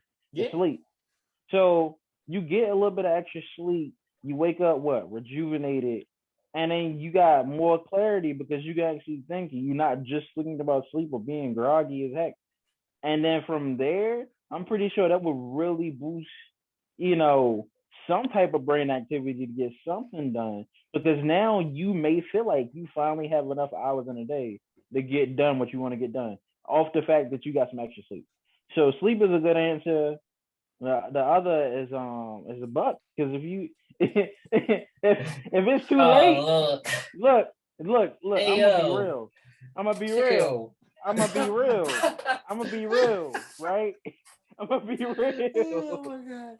So if it's like real late at night, like 2 or 3 in the morning, and you got that late night, like, dang, I ain't sleepy. Maybe this will help me get to sleep. And then like you already got the extra hours from that to sleep, you know, because you don't got to worry about, dang, I got to get up early in the morning. Nah, get that out the way, get that good Man, sleep, yo, you and then you're productive. so trash, yo. You so I trash. don't care. you Sleeping so buck. I'm gonna give you the real you answer. trash. I'm gonna give you the real answer. Yo, so Sleeping buck. trash. Oh my god. Mostly sleep. Mostly sleep. Like out of that 4 hours, I get 3 to sleep and 1 to button. Okay. Like, All right. Last question. The last question of they must be quick questions, but it was actually pretty interesting questions, pretty long-winded questions. yeah. Recommendations. What are some advice, or at least since it's two of us, well, one advice that you would give someone your age and some of the young boys coming up? Like, what advice would you give them? You know what? I'll go first this time. I think I'll give the advice. I think I'll give the same advice that old heads kind of gave me that I didn't listen to. That I kind of listened to. They always be like, son, you about to graduate? We're like, yeah. They're like, you got a girlfriend? I be like, no. They be like, keep it that way. And they always say this focus on, you know, acquiring more skills and like fleshing out your skill set.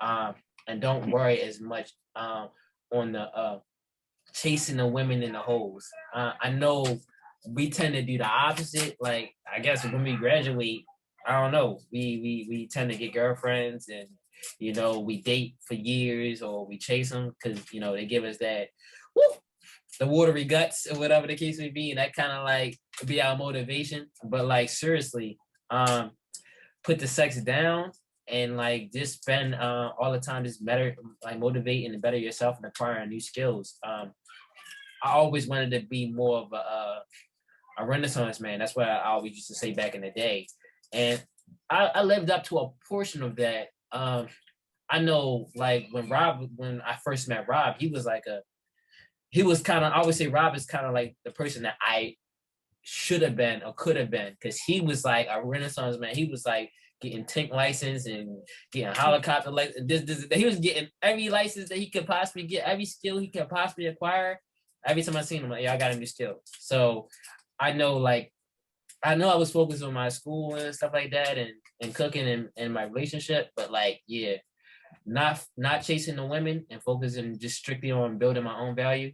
That's some advice I would give somebody my age and the young boys. All right. So for the young boys, I have to say school isn't for everybody, right? Like you are raised, you know, even from an early age, like you want to get into a good school, you want to go to college, you want a scholarship, like, and there's nothing wrong with college. Don't get me wrong. But at the same time, school isn't for everybody. The only thing good about college is the hoes. So it's like you want to get into this career, even to the point of potentially putting yourself in debt just to finally get in that career, just to pay that money back. When if you would have never went to college in the first place and got into a skill or something, because I mean, plumbers make money, electricians make money, truck drivers make money. I know truck drivers that make bread. Okay. And shout out to Kev for not being in debt. Kev is one of them guys that's not in the debt crew, so he's not starting like from being in a hole and got climbing out. I know. Hopefully you're still not in debt. Hopefully you're not in debt. Heck no. I mean, maybe like $2,000, but that's a hospital bill. I can pay that off. So it's just like, you know, the way I look at it is just like, why put yourself in debt when you don't need to? Right. Like, it just never made sense to me. Like, student loans just never made sense to me. Now, unless you're going to school to be like a lawyer or a doctor and you get in that good career that can pay that bread off in a certain amount of time, then okay. But it's just, I always looked at it like, and it took me a while to get out that mindset, because in high school I always wanted to go on campus, how the campus life like they have in the movies, shows, you know, how the dorms, meet the best friend in college, like. But at the same time, that's not a reality for thousands of people. Right. Okay. Some people go straight to work right after school because they got bills to pay. I was one So of it's like those. the one thing I will say is figure out what school is for you. For me, school is for me. I would love to go back and get my bachelor's. All I got is my associates. But it's like I'm not as pressed as I was in the past to go back to school because if and when I go back, great. But I will not put myself in debt trying to go to school. So that's like for the young boys. You just gotta If make you sure don't it's feel like worth it. Like if you do decide to yes, go back, and I know years it's worth ago it. when you graduated from CCBC, you was like, I want to go to Towson. And I was like, I wasn't trying to bash your dreams. I was like, are you sure you want to go to Towson? Like, yeah, I like Towson because you went up there and you played Smash and you seen how Yeah. thick the shoulders was. And I was like, I said that White price shorties are sick. I ain't gonna lie to you. that Towson price tag is actually pretty expensive. I said, yo, here goes some other schools in the area in the state. I think Morgan was one Coppin that had Yeah, graphic design. and they were good schools. And all I told you was like, make sure, it's justified. Like if you're going to go back to school, and you're going to go to a university, make sure it's justified. You taking that hit as far as being in debt and being able to crawl out that hole. Like you gotta make sure it's justified. Because it's just like the way I looked at it was like this. Like I'm not in like the best financial situation. So it's like I got a balance. I was at work and actually making money to pay certain bills with school. And it's like if I go to school, I gotta cut hours. If I cut hours, that's less money. If that's less Opportunity money, cost. well, you have to weigh your options. And the sooner you learn opportunity cost, the better off in life you will be. So that's for the youngins. Like if figure out a school is for you, and if it's not, you better pick up a trade. Like you got to. For people that's my age, if you're not happy, in any aspect of your life, you gotta find a way to be happy. If it's whether that's leaving that person, whether that's leaving that job. Now, don't leave that job if you don't have another job lined up. That's too many people blindly leaving jobs and then struggling to pay bills and wondering like, well, why? Like you don't got the money because you weren't smart about leaving the job. If you're not happy at the job, definitely leave the job. Right. But don't leave that job until you got something else lined up, whether that's another opportunity elsewhere to work for yourself or an opportunity elsewhere that's closer to you. You might take a small pay cut, but it's closer to you, is more convenient. Or your cousin got COVID. You got something that's way better. Or your cousin got COVID.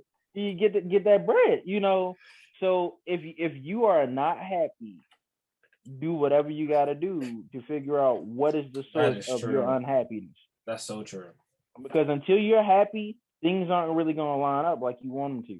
You may be doing everything right. Everything may be going great, and you still not happy. So figure out your source of unhappiness and take care of it. What you think, Rob?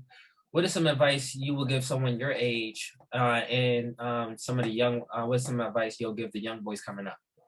I have two pieces of advice that applies to both. The first one is be passionate, because I have to say that I've been fighting depression for years, but it has not been mine. I will say that. So when I've been dealing with people, they don't have a motivation to wake up to. So when I used to like studying people because I was just fascinated by how they interact with each other. What I noticed is that if you wake up to something every day, no matter if it's dumb or if it's amazing, if you do wake up with that passion, but you really want to do it, it motivates you. And I strongly believe that your passion is directly tied to your will to live. Talk! Let's put it this way. Let's say I woke up today with no passion. Okay, I'll get up and go to work. Why am I going to work? What's this for? Then I start going to work. Why do I have all this stuff? And then I get rid of it. Now I'm homeless. Why do I alive? And then I ask myself, why am I alive? So if you don't have that purpose, even if it's something you don't think is that important, it's something. It's a place to start. It's a spark for your fire. You gotta have that first. So let's say that one day you just want to have pies the size of a cookie because you want to take them with you. If you wake up every day pushing towards that pie-shaped cookie, one day you'll either make it big or you'll just be happy that you made it. It's crazy. It's crazy that you say that because I've been teaching that people that since like 2018.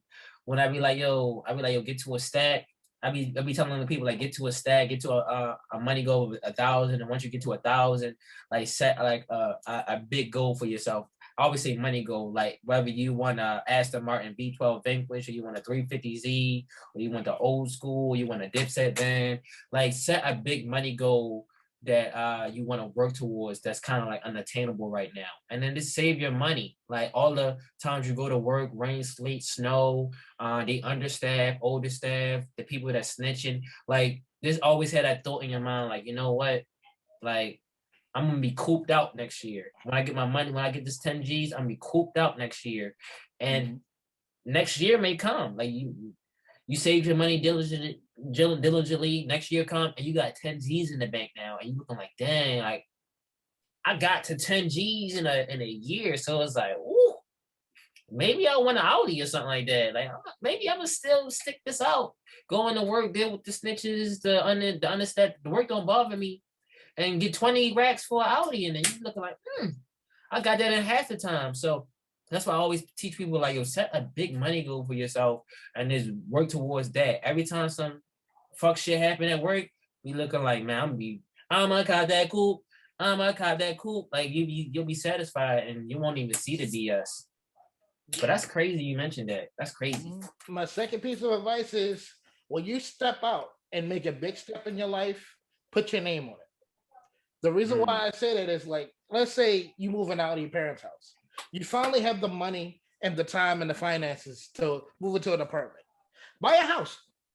Even though you'd be like, oh, I never lived in a house before by myself. So what? You've lived in a building. It is the same shit. The reason why I'm telling you to put your name on it is because they can't take it from you. So let's say that you did everything you were supposed to do in this apartment, but they have other plans with this apartment, or like they got to renovate it. I want to go in that direction.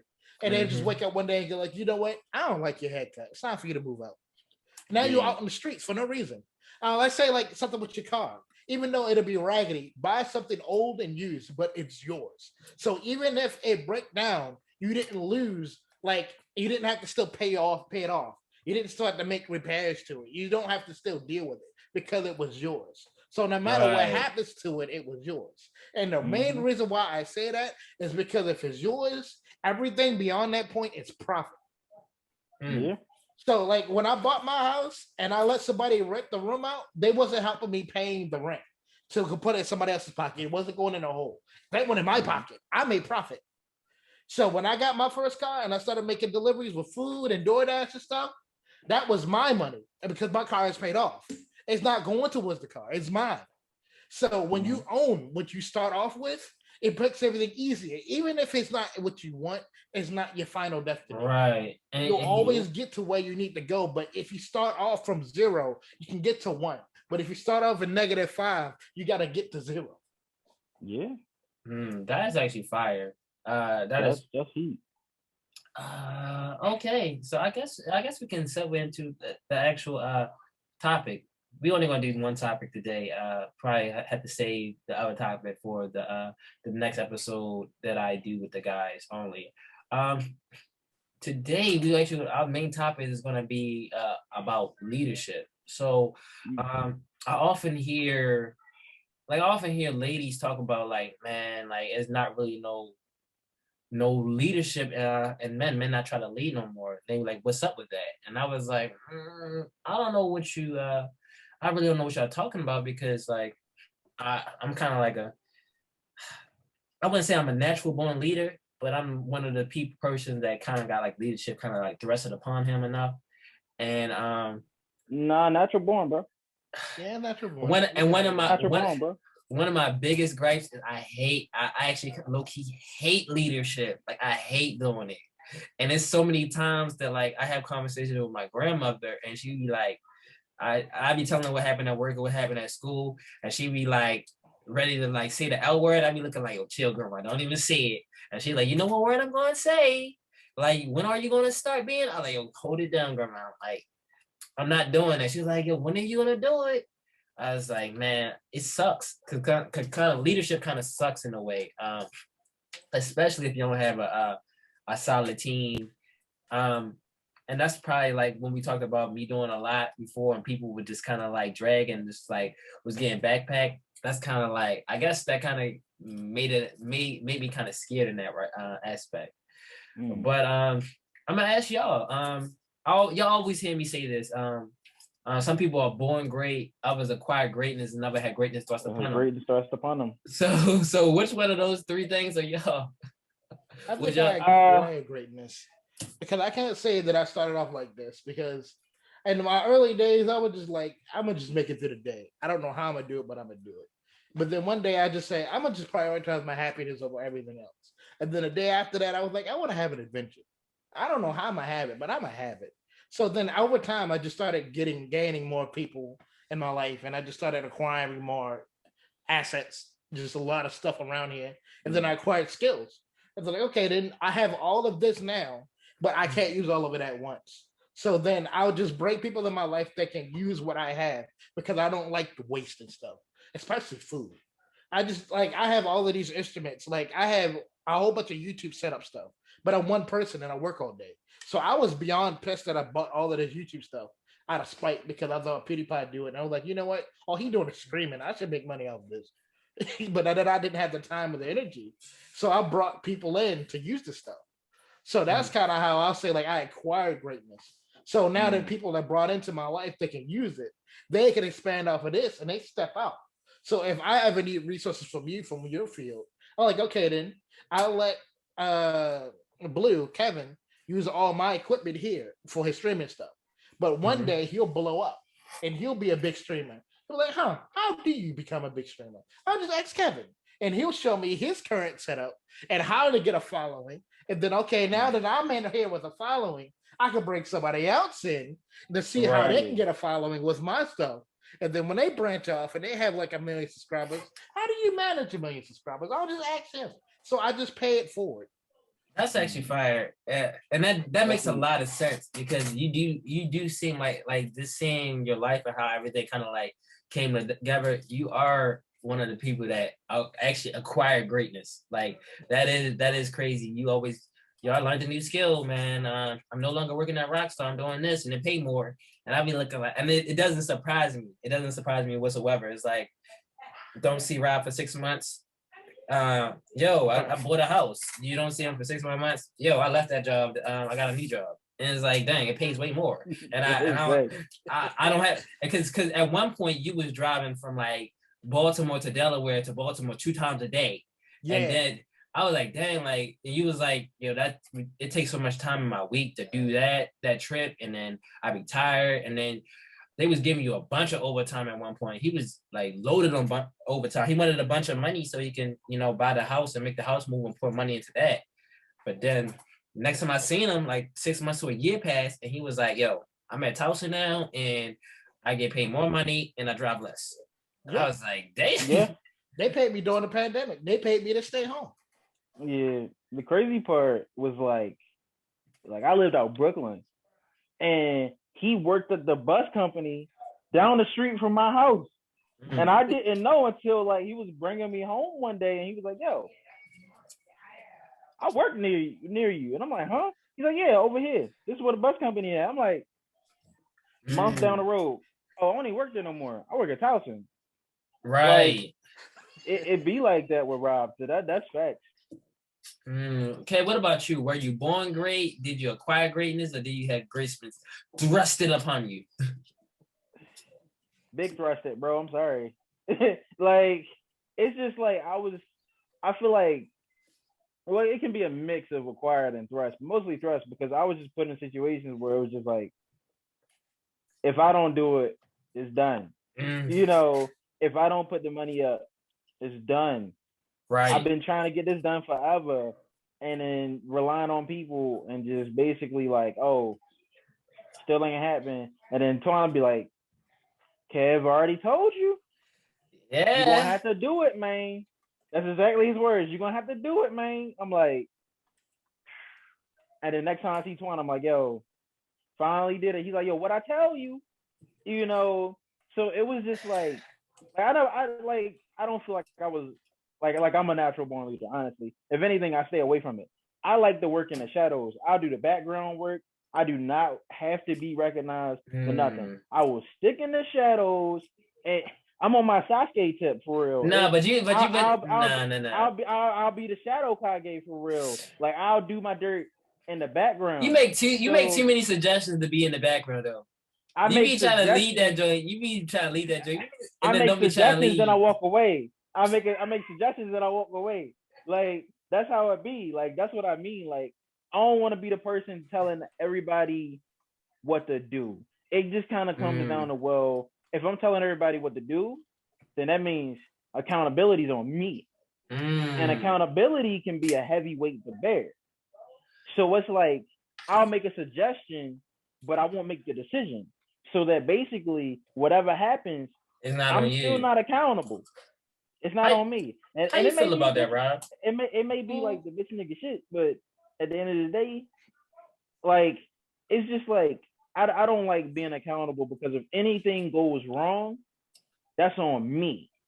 Like it just goes back to the whole failure thing earlier. If I got the whole body of the train in the caboose, and I'm at the front, I'm leading, I'm heading this thing, and I go off the rails, well, guess what? Everybody else goes off the rails with me. But it's crazy because like I said, like all the time I see you trying to fight with the leadership and greatness being thrust upon you, it's like, yo, this ship is not going to sail and not going to stay above water if you're not leading it. Like if you let someone else lead it, it's not going to stay above water. And then you always come back to me like, bro, like they almost died, bro, and I had to save them. And it's like, yo, if you already gonna come through and save them, like this be the leader. You don't have to go through as much of the headache and of the stress. Now I understand it's stressful, but it's like things will be like at least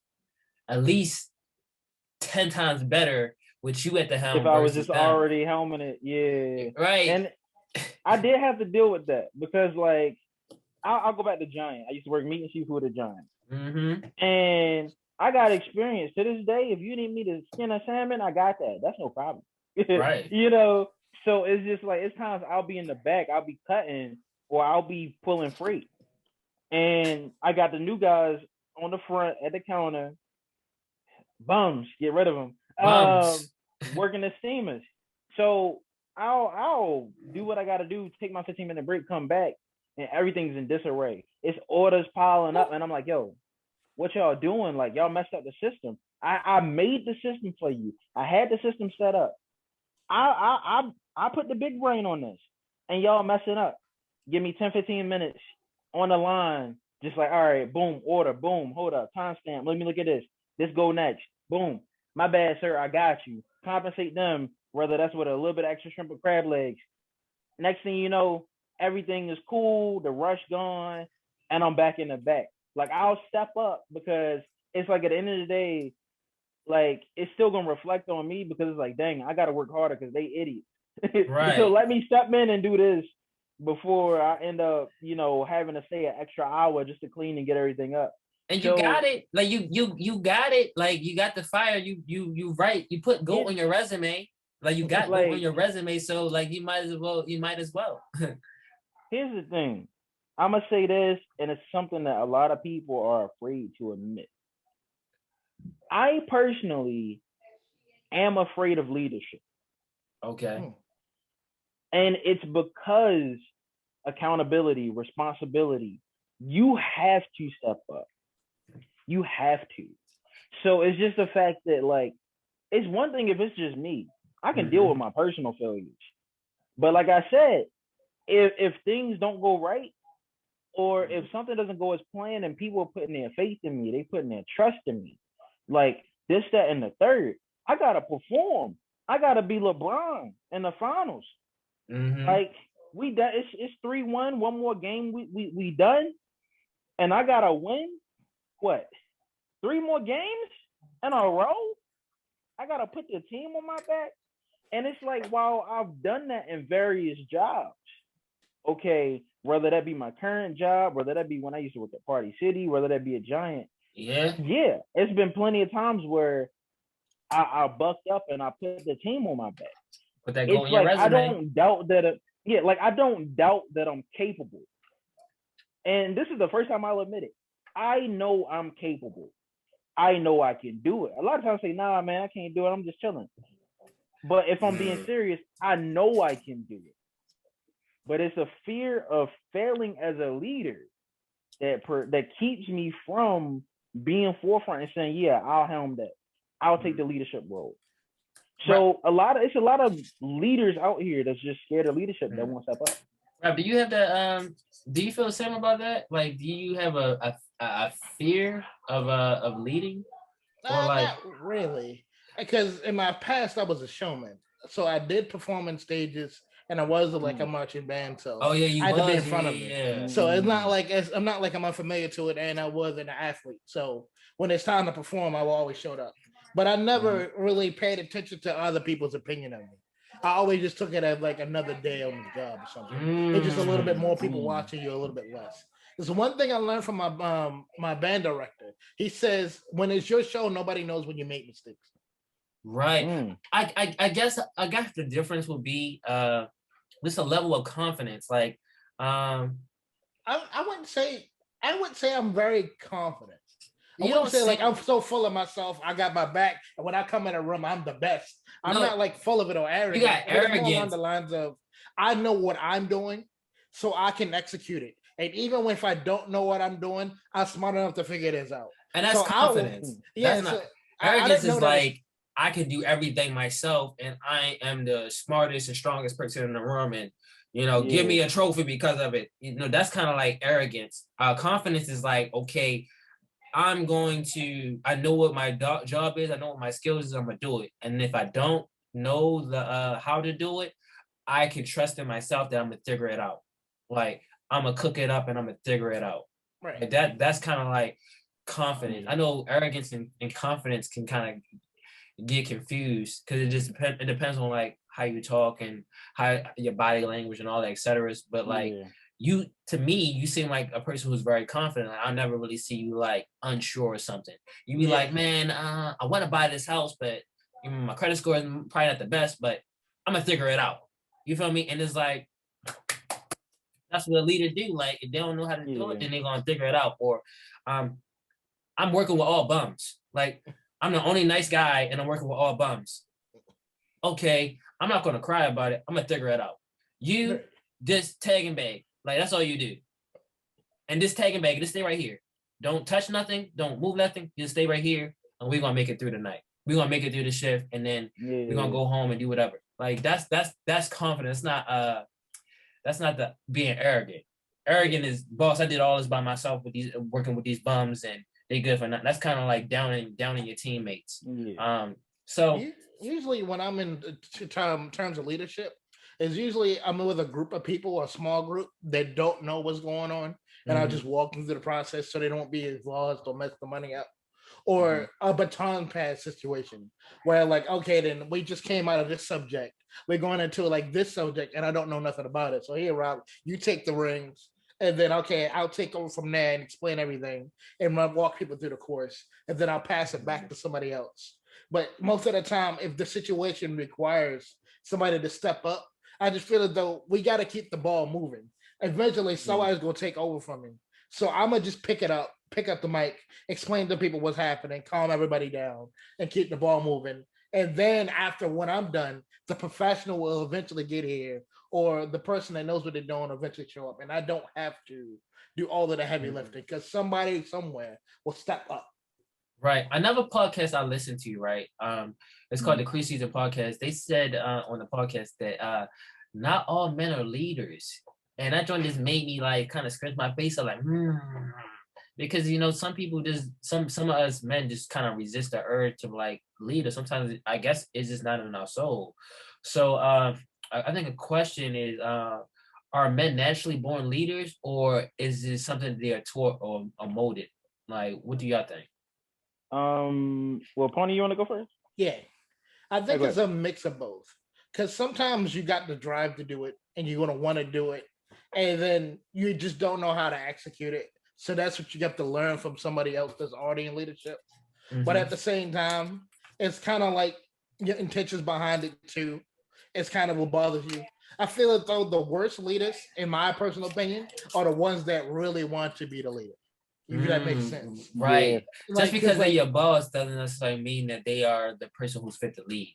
Right. So, like, if you really wanted to be a boss of me, I really don't trust you. So now that automatically hinders me from trusting you. But if you was just like, all right, let's get through the day, follow my lead, and we'll get through it, and you're willing to drop the mic and pass it off when it's necessary, that's when I say, like, okay, this guy is somebody I can follow. It's not like you take up all the whole load by yourself, or you believe that I'm too stupid to knock it out.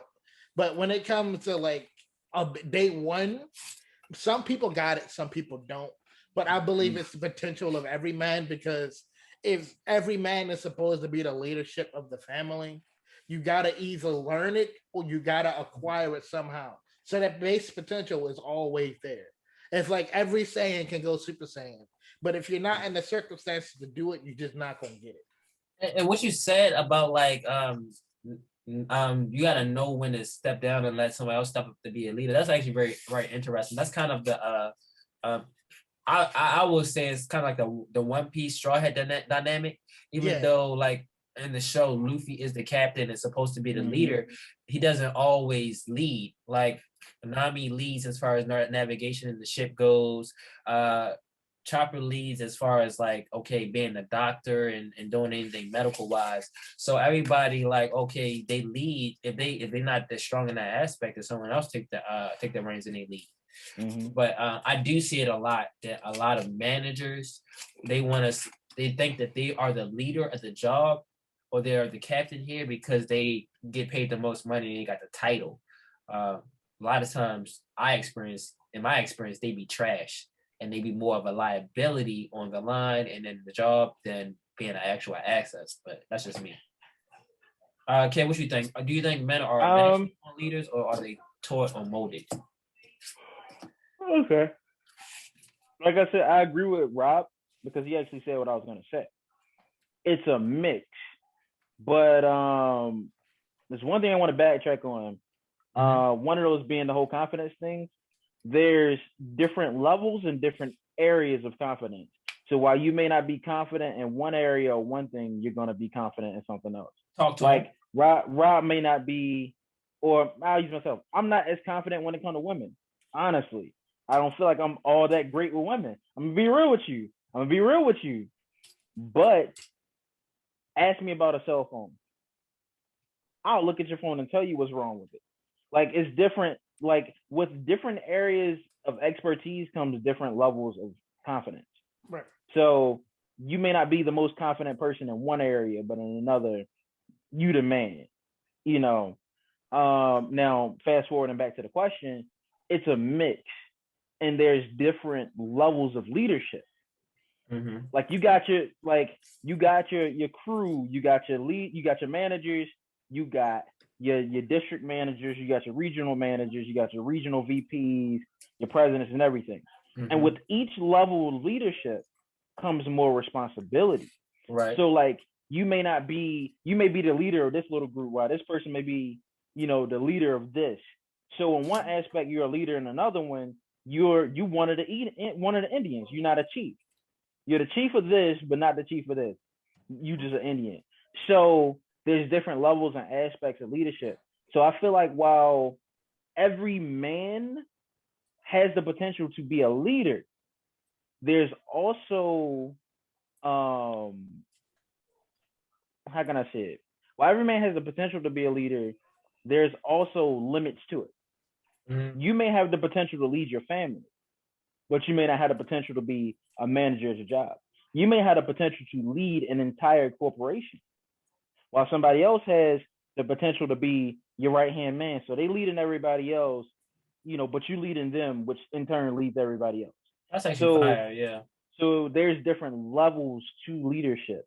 So while you may not, like every man should feel like he can be the leader of his family. And there's a lot of men out here that's leaders and don't even know it. Like you leading and you don't even know it. And it also goes into the saying there's too many chiefs and not enough Indians. So a lot of times, a lot of people want to lead, but they don't want to follow. You don't want to be taught.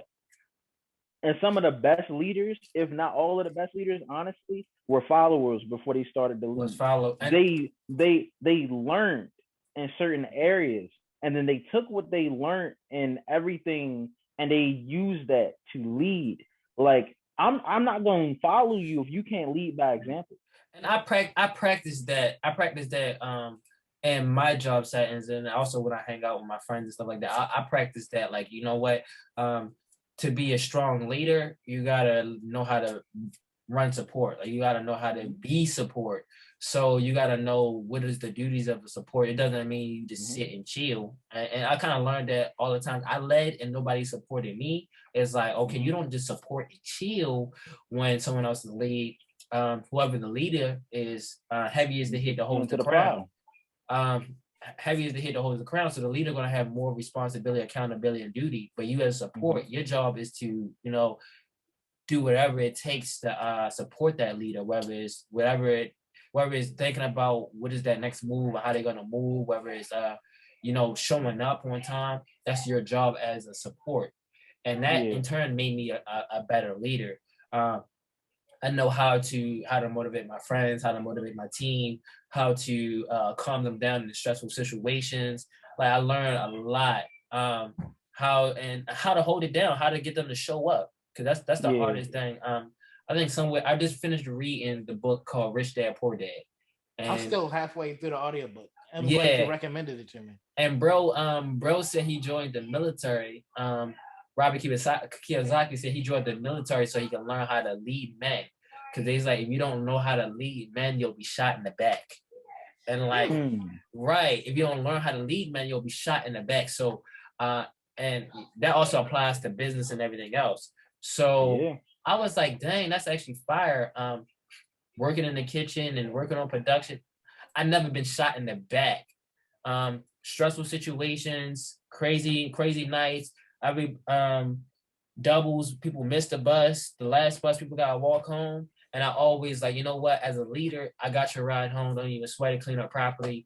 I got your meal. Don't even sweat it. Don't steal. I got your drink. Don't drink at the bar. And I never got shot in my back because of it. And those guys still loyal to me to this day. And I've never been a manager. I've never been a part of the Illuminati. So that shit is actually really fire.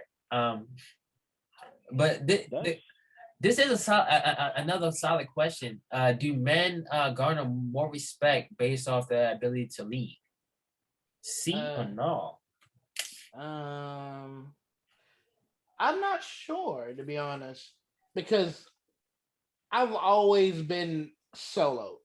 And usually when people respect me, it's either my accomplishment or my assets. Okay. So I've never really been directly involved with like, oh, you did a good job when you went up there and talked about that. They usually give me like a pat in the back and keep the show moving. And like nobody really comes back and talks to me about what I've said in front of groups of people or what I've done. Well, it don't happen as often as I've got a new house or I got a new car and I've done my achievements more than my assets and then being a leader. I personally can't really say too much on that. Do you respect men that can lead way more than men that cannot? I think it's more along the lines of circumstances. If I know that you can't lead, but you do your role well, I respect that. But if you can't lead and you're trying and you're messing it up for everybody, I can't respect that because you don't even see within yourself that you need to stop. Okay. So I really can't get behind you in that. But like if you're actively destroying or sabotaging a situation that could have went fine if you didn't have your input in terms of leadership, I don't got your back. I'm sorry. But if it was like a test session and this is for you to learn, okay, I'll let it slide because this is a learning process for you to learn how to do this. But if this is something that really did not need your help on, or something you put your hands in that we didn't ask you to do, or you came up and started barking orders and we don't know your name, I can't respect it. So in reverse, if you're a leadership and you do a good job, I respect it because I know you took time out of your life to master that. And you took time out of your day to make sure you knew everybody's strengths and weaknesses and put everybody where they needed to be. So I respect that.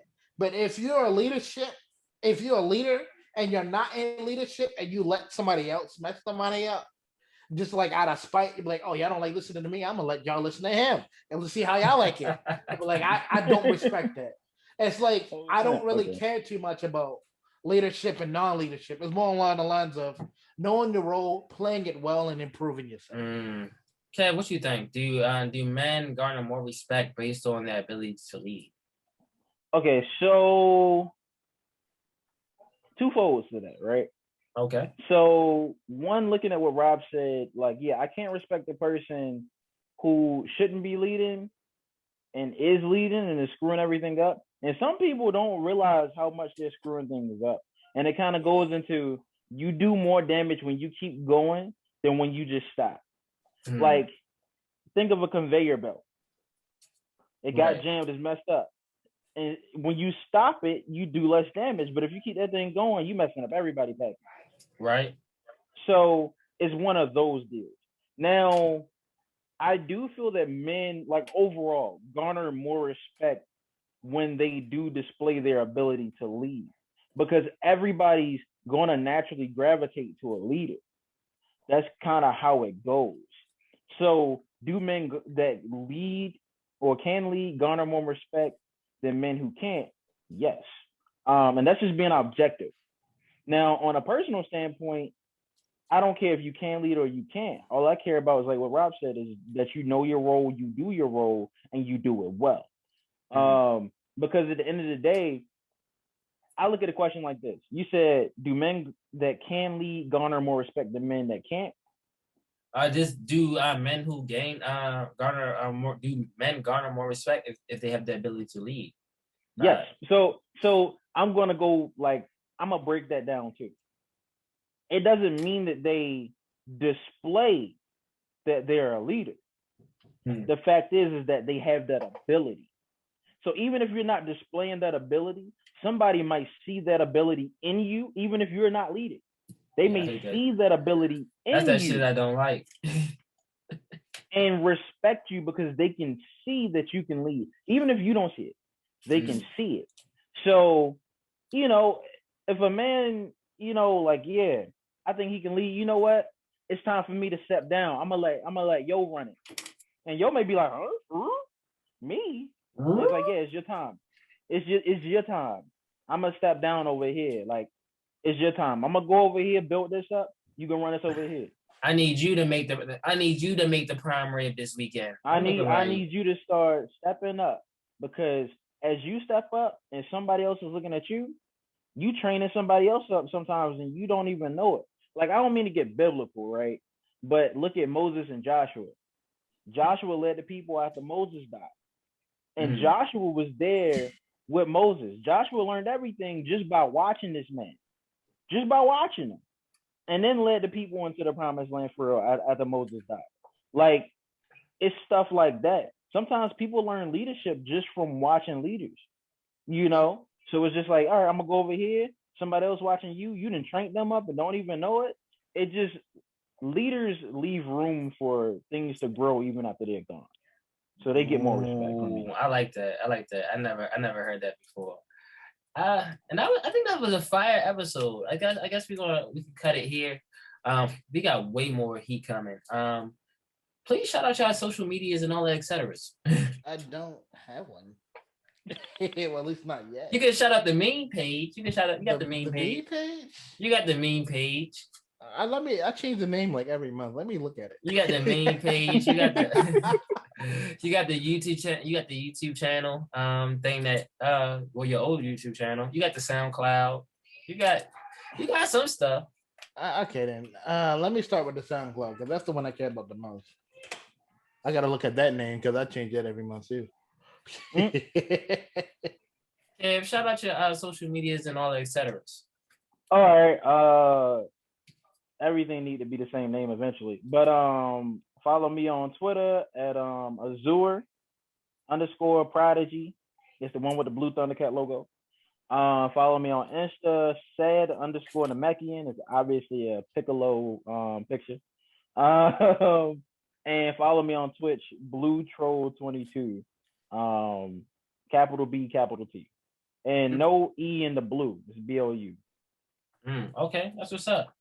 Y'all already know. Follow the Café Hours Pod on Instagram. We trying to get the TikTok up and running soon, so that'll be good. Please like and subscribe to the YouTube. We only have 13 subscribers on it right now for the YouTube family, but we're trying to get more subscribers on YouTube. And we've been dropping a lot of the smaller clips that we've been dropping on Instagram, on YouTube. We've been uploading them on there. So if you don't want to watch the whole show, you want to kind of like watch the bits and pieces and the interesting portions, you can watch it on there. Me and Deej on there boxing. Our new definitions like the sneaky links and all the other words that we be essentially be creating. Shout out to Miguel for always liking and retweeting and sharing those. He is hilarious. Listen on Spotify, of course, and iTunes. I think that was a solid episode. Rob, you got your shout out your social medias? Okay, I got my SoundCloud. The SoundCloud name is Pony64, all one word, capital P. And that's what my SoundCloud is. My YouTube channel is Super Smash Pony 64. And that's the same name as my Twitch. And everything else is on my meme page called Enemy Pony. That's all it is, just Enemy Pony. So if you go on Facebook, just put @Enemy Pony. And then you should find all my nonsense. I posted everything on there because I thought everything I was posting was sketchy. So if YouTube decided to take it down, you can find it there. Okay. And other than that, I guess that's the show. Without further ado, cue outro. Hopefully, I make some new outro music. But cue outro. We gone.